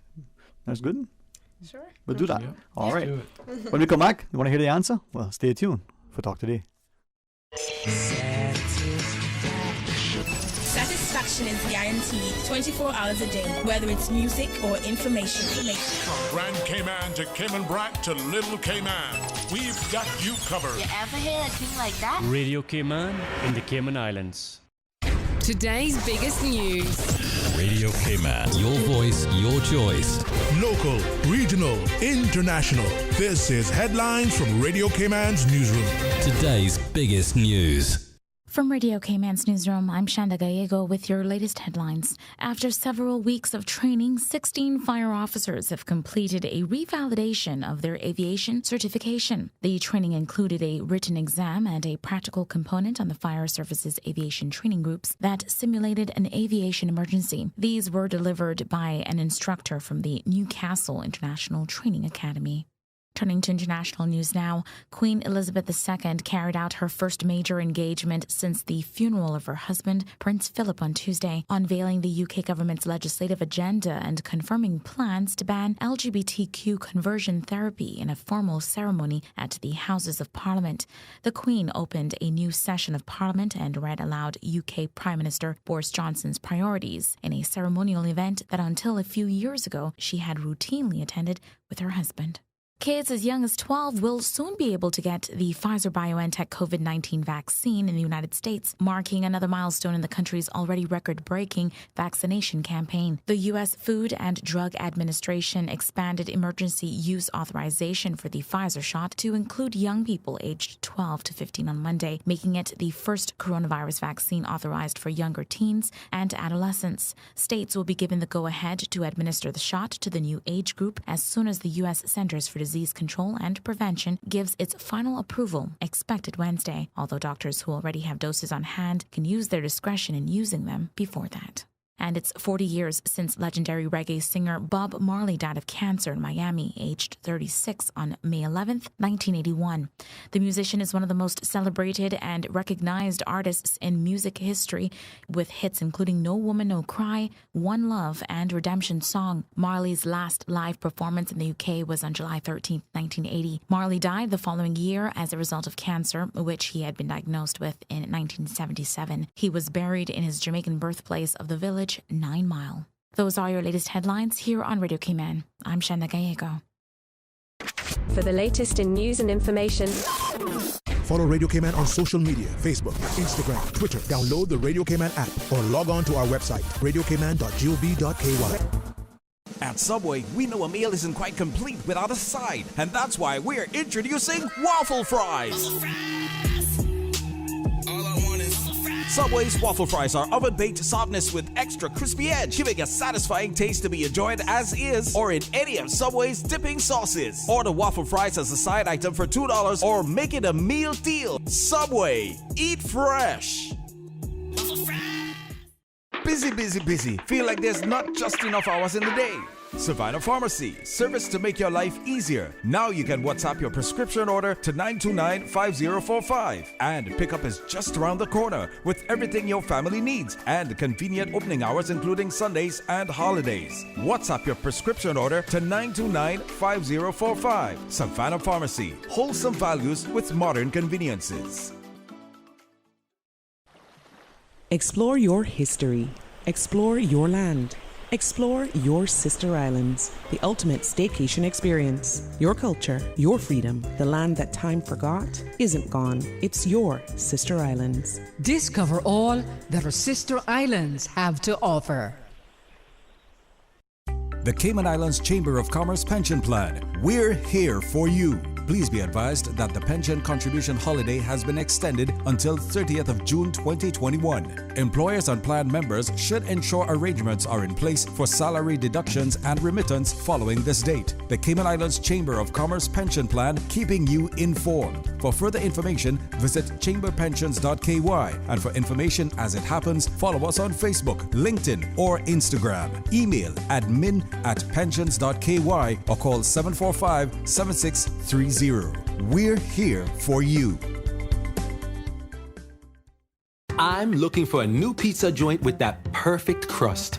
My car needs a bit of a tune-up, and my pregnant wife needs something from the pharmacy. So I turned to the printed yellow directory, and in an instant, the pizzas are ordered, the oil change is booked, and the thing that I'm not allowed to say out loud has been purchased for my wife. Problem solved. When you need something quick, do yourself a favor. Flip through the printed yellow directory. Stop searching, start finding. Yellow, we know local. Work Jobs Cayman has a new look.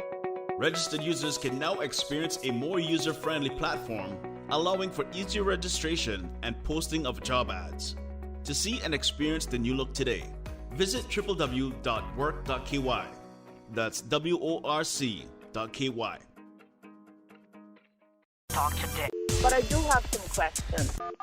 Talk today. Cayman Islands' foremost listeners participation program. Talk today. Because there are more questions than answers. What the public is saying. Waiting to take your calls right now. Sterling Dwayne Ebanks.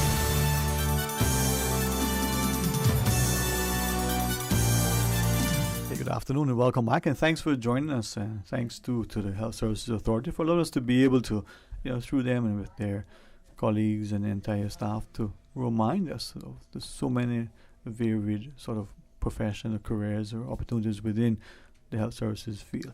As we talk about Nurses Week, we have the wonderful company of Senior Nurse Leader for Professional Development, Mr. Montegross, together with our registered nurse, Shamika Gooden. I'd asked earlier, and if it's okay, as you reminded me during the break, before we end, to maybe touch on some of those other areas within healthcare. I talked about the radiologist, but we also need probably the electrician, the plumber. We also need the bioengineer and the like. But we feel a calling. We may sense gravitate towards certain things. the decision to become a nurse, I don't think it is taken lightly by anyone. If it's not inopportune, the nurse, Shamika, for you, why did you decide to become a nurse?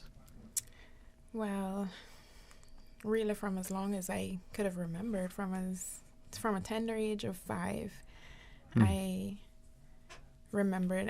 I'm the youngest of 7. Good and for I you. have over almost 20 nieces and nephews. So I've taken care of almost all of them. And from doing that, I realized that, that's the type of person that I am. I'm a very caring, passionate person. And from primary school, I always said that I wanted to do something in nursing or something in the healthcare field in general. And I solidified my decision in middle school. Wow. And I remember that I worked my way up from there and became the nurse that I am today. But I've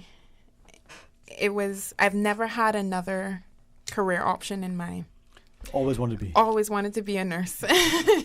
Wow. No, let me not say that, but I've wanted, at one point in time, I've wanted to be a pediatrician, a doctor. Yeah. But that was for a very short period of time. Specifically for children? Yes, specifically for children. Huh.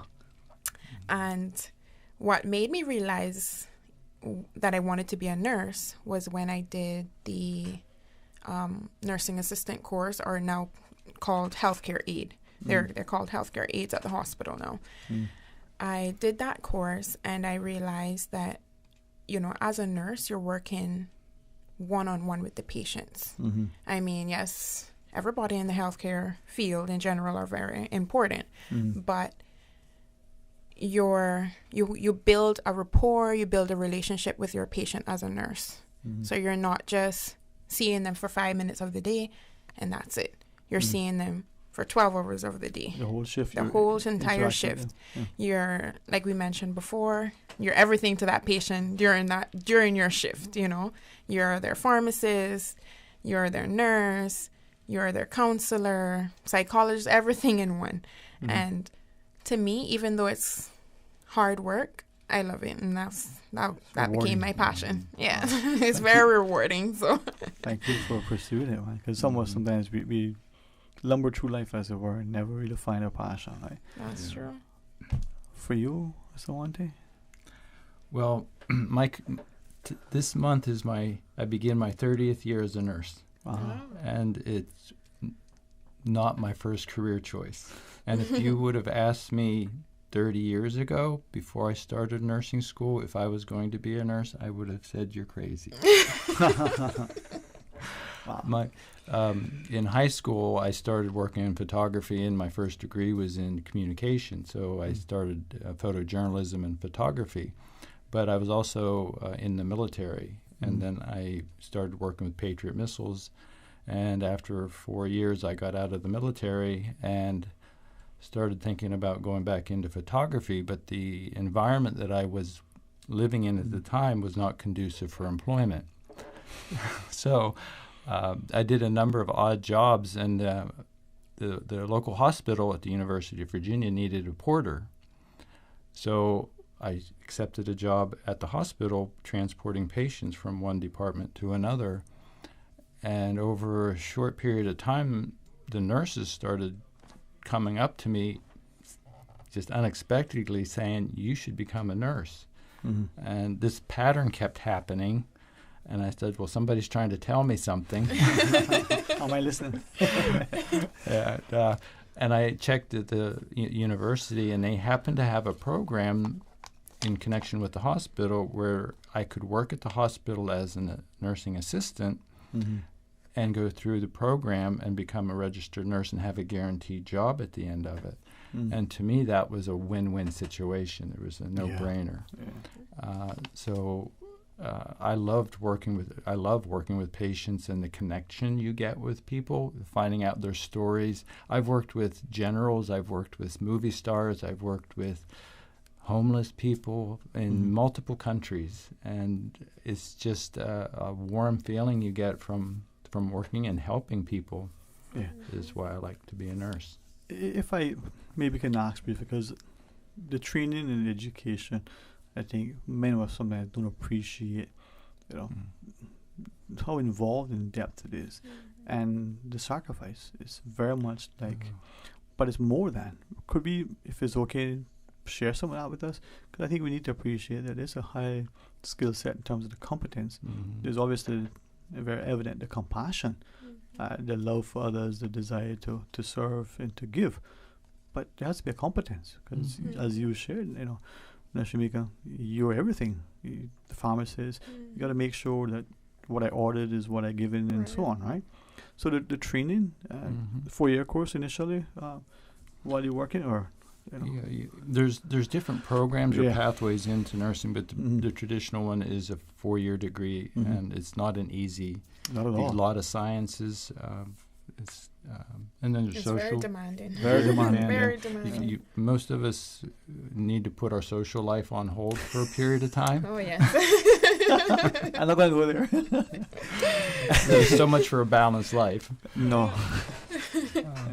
I would say what I always used to tell people when I was in nursing school, it was either school and social life and no sleep, or school and sleep and no social life. It was never the three of them at one time. There had to be 2 out of the 3, or 1 out of the 3, not all 3. So my friends who are lawyers say of the 3 choices, there was social life and sleep, no school. Let's get. I'm buying the next round, guys. No, just kidding. Different breed. Hey, it's a Friday. Oh no, it's only Tuesday. That was a Friday joke. No, but there is that sacrifice.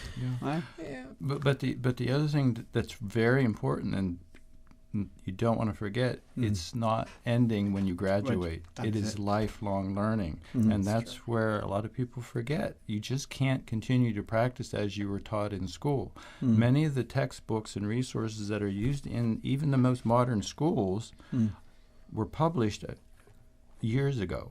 So you've got to start looking at the evidence-based practice literature in journals and stuff that's more current, and adapting your practice on current knowledge and skills, not what you once were taught, because it could be outdated. Yeah, well, you've touched on it. Some of the things you like most about being a nurse. If you want to identify and maybe emphasize 1 or 2, that's fine. But also want to ask, based on what you shared this morning, the notion that things are constantly evolving. You have to be willing to adapt, and maybe now in the current climate, from the medical aspect of what the world is facing, to the socioeconomic, to the geopolitical, we may not think how they would impact our career choices in our own workplace. But just as an example, and as I speak to you, I'm thinking, what if your particular area especially requires something?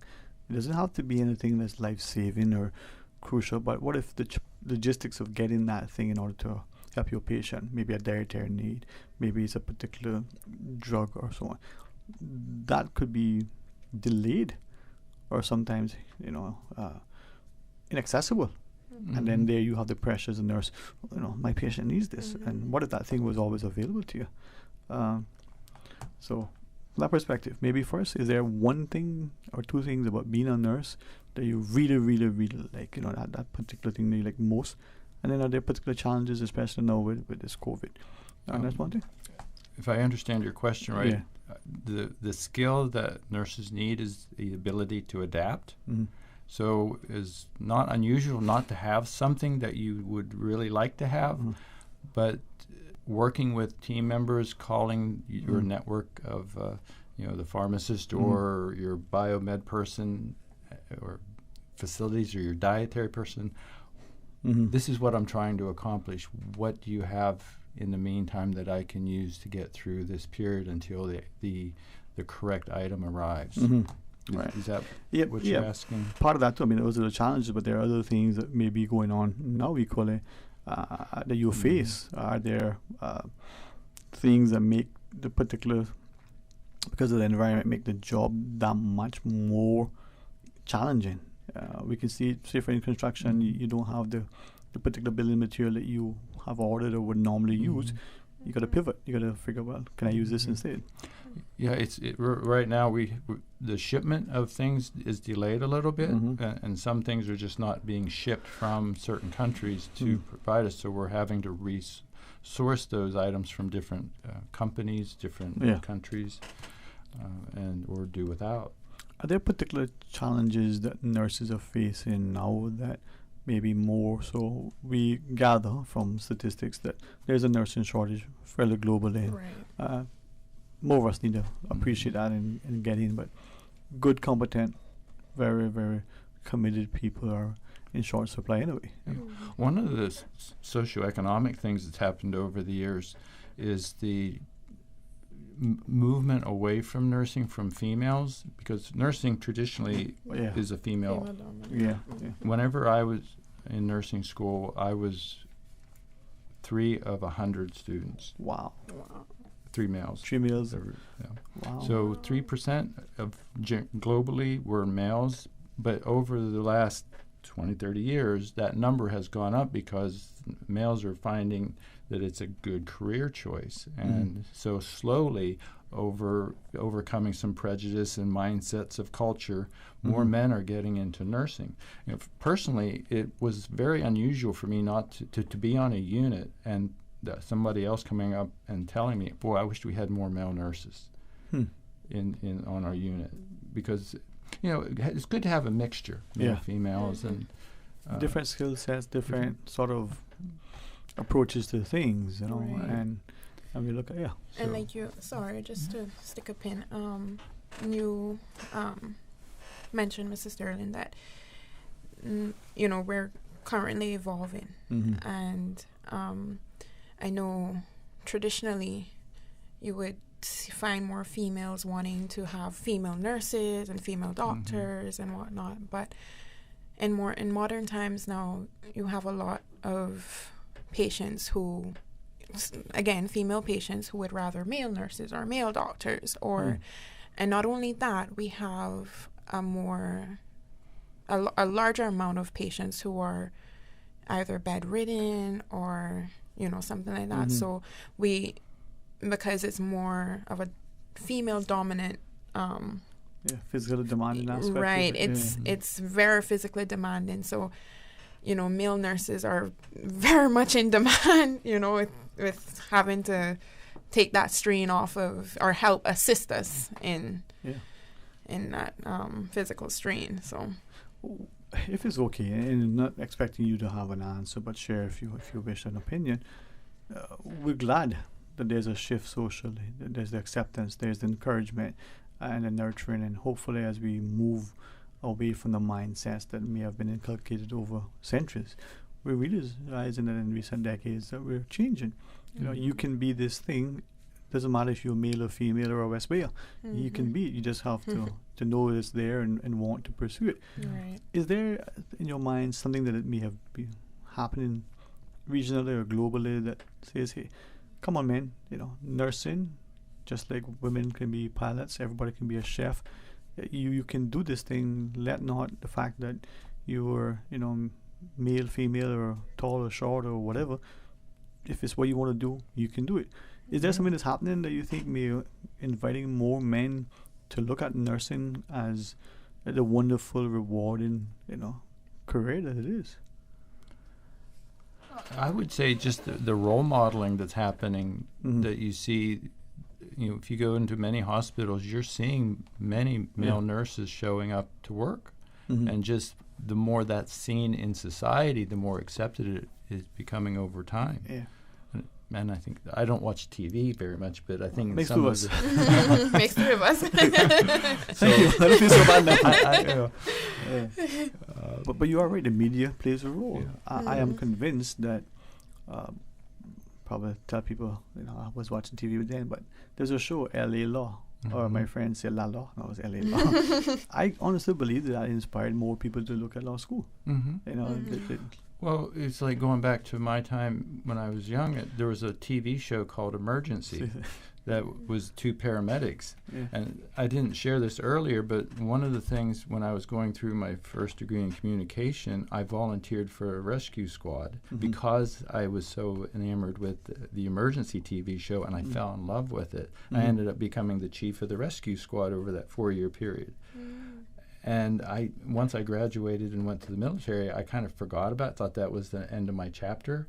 But that connection came back to me later in life, and that skill set that I developed helped me significantly as a registered nurse. Yeah, I think that's the thing. You know, we see how sometimes we're introduced to something, and it's in such a way that we feel nurtured by it. We feel enamored. We're drawn to it. And I believe that we're doing a better job to saying to our people, hey, this isn't just what you see. You know, let us show you really the good parts. But be honest, a 12-hour shift isn't uncommon. To be there 15 hours after your shift is ended, right? Yeah, 12-hour shift is normal for bedside nursing. Yep. But you said something earlier about the different careers that people could get into, but the best thing to do if you're interested in any particular career is talk with somebody who's in that career and follow them. You know, get a mentor or someone who will let you come to work with them and get to really see what's involved with that instead of creating some false story in your mind about what it's like. I'm glad that we've shifted away, and hopefully we are as much as I think. You know, we would hear those, you know, who can do, those who can't teach, and that has been a very damaging thing on the education profession. And then in nursing and in the medical field, you know, or you're a nurse because you're not good enough to be a doctor. When in fact, you know, the doctors themselves have said, you know, they wouldn't be as good. They're so glad that they have this level of not just the competence in the nurse, but they have the commitment. That nurse is the extended and the involved part of the patient care. You're seeing the person constantly for that extended time. So maybe we're getting to a space where the respect is there. Maybe we'll get to a place where the reward and the remuneration is there equally. But nursing, man. And just touching back on what Mr. Monty said, with, you know, finding someone, if this is a career path that you would want to follow, and, you know, this is for most of the young people, or anybody in general that would like to pursue nursing. Although, you know, personally, although it was something that I've always wanted to do, I remember when I started the nursing assistant course, I said, you know, let me do that first, and then that way when I got my job at the hospital as a nursing assistant, and that way I didn't know anyone. You know, I was not really close with anyone. I didn't really know anyone personally per se. I got the job, and I remembered that I followed behind the nurses all the time. I watched what they did, asked them to help me, show me, teach me, and that's how I learned. Yeah. When I started nursing school, some of the things came in like nothing to me because I had already had touched base on briefly on some of the things. So it's not. I mean, people look at nursing school, and as we said before, in most jurisdictions it's a 4-year program that you would have to do. It's a bachelor's course, so it's 4 years, and it sounds like it's a very long time. It sounds very demanding, very hard, but you don't have to just start there. Okay. You know, you can work your way out. I want to maybe ask you of that, because as I look at the two individuals from what you shared just now, you know, that's good, and you wanted to be nurse in your mind from day one. You know, that's one thing, the notion that this is your sort of second go, third go, you know, but not as a teenager. I mean, not as a right. So it tells me that you can come to this stage and space at any point in your life, if you're committed to it, you're willing to put you know in the time and the effort. So it's not too late for that 40-year-old right now, that 20-year-old, as it is for that 5-year-old who's thinking he wants to be a nurse as well. With that in mind, then, is it that like we would in terms of our approach to, say, recycling, or our approach to maybe wanting societal habits to be influenced and affected in a positive way. Is it too early?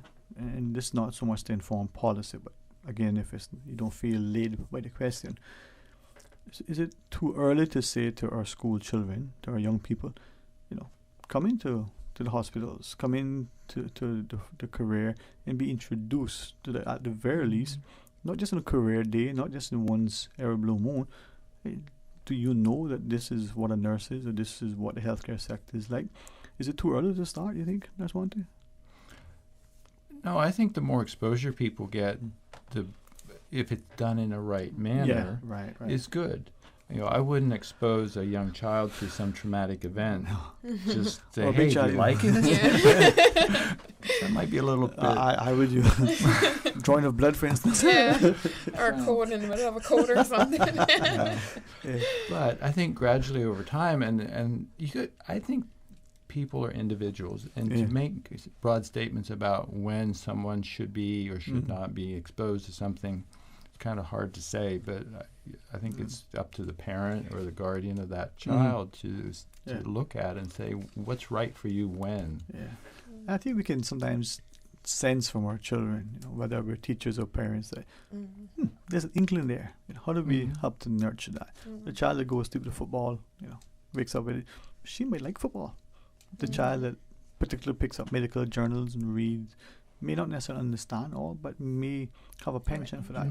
We need to nurture that through our homes and through our schools, and not expect that that's what they're going to be at 5, and when they're 50 that they may not change, or at 15 they may not have no idea. But if we don't allow them to be introduced to it. And I think that's I'm sorry to interrupt, but I think that's the role of education. The more opportunities that a learning institution provides, even if they're not popular, but they're there that the student can go and explore on their own, gives that person exposure to those interests that they may want to grow at another time. Right. But if they're not there, then they will never know. Well, my sort of personal interaction and friendship with those in the medical field, nurses in particular, there's great sacrifice and service, but there's great joy and fulfillment. I don't think that's because they put on a good face. I honestly see that day in and day out. From you, Nurse Shamika, is that the case? There's joy and fulfillment. Yes, you're tired. You've been on your feet 12 hours, if not 15. And you're taking home with you, is Mr. Ebanks, what is it going to be like when I come back tomorrow? Is Mrs. Ebanks. So you have that, I don't want to say a burden, but you have that concern, that compassion for them. Right. And that's completely how it is. I mean, it's I speak personally, when at the end of my shift, I make sure that although every day won't be the same, not every single day that we're going to go home and, everything, the patients are perfect, but you go home with that content in knowing that you've done what you could have done, should have done, and more than what you were supposed to do.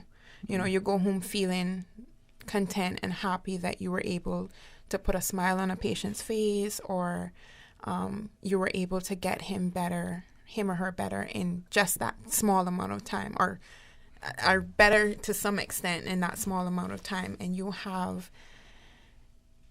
also feel relieved because you're passing that patient on to someone who can also be trusted, that you're going to say, okay, when I come out tomorrow, I'll know that, him or her were in good hands, and they're going to be a little better than what I left them. Or, so like I said, not every day would be the same, but you leaving your shift, you know what you've done, and you know how you feel, and you know how you've made your patient feel. And that's what's most important. If you, even though you can't get your patient 100% better in that one day or that 1 12-hour shift, you've made them feel better. So you're going home feeling content. And yes, it's an amazing feeling, but at the same time, you feel like it's like that is, that's where the your work comes in. That's when it's a job, because it's like, oh my gosh, like I have to make sure that I do my work properly. I have to make sure that this patient is happy and not the opposite. It is a job, but it is a passion at the same time. Well, if you find what you like to do, you never go to work again. That's true. As I listen to you, I'm understanding equally.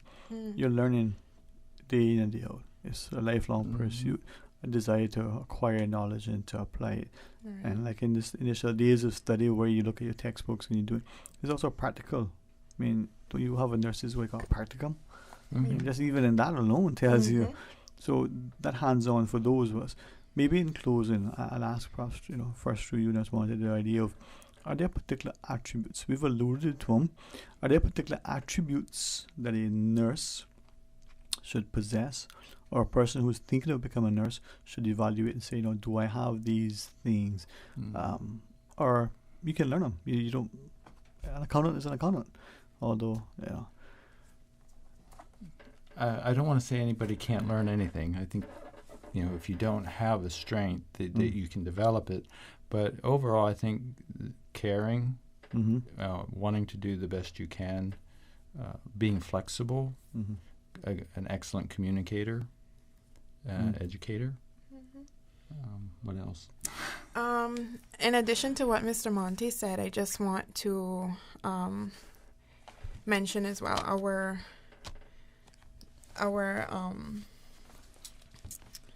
nurse week program? The attributes that we possess, or we should possess at HSA.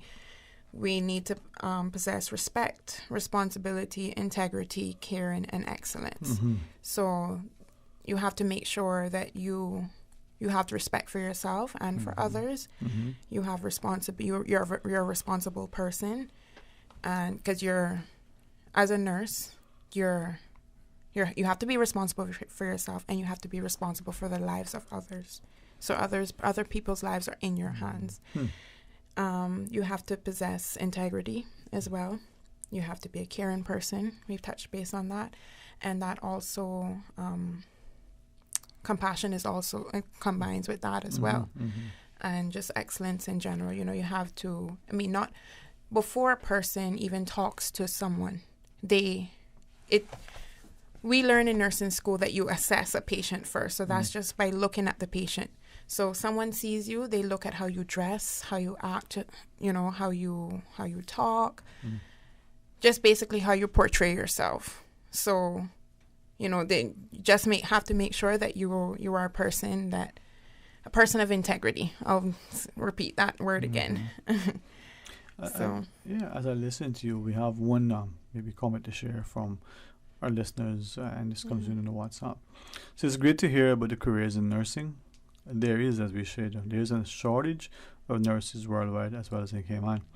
This is a recession-proof career that Caymanians should gravitate towards. Now, a question that's been asked, not expecting an answer from you, but if you do know, we can pass it on. Does the HSA offer scholarships for nursing, including summer placements and employment offers upon completion of studies?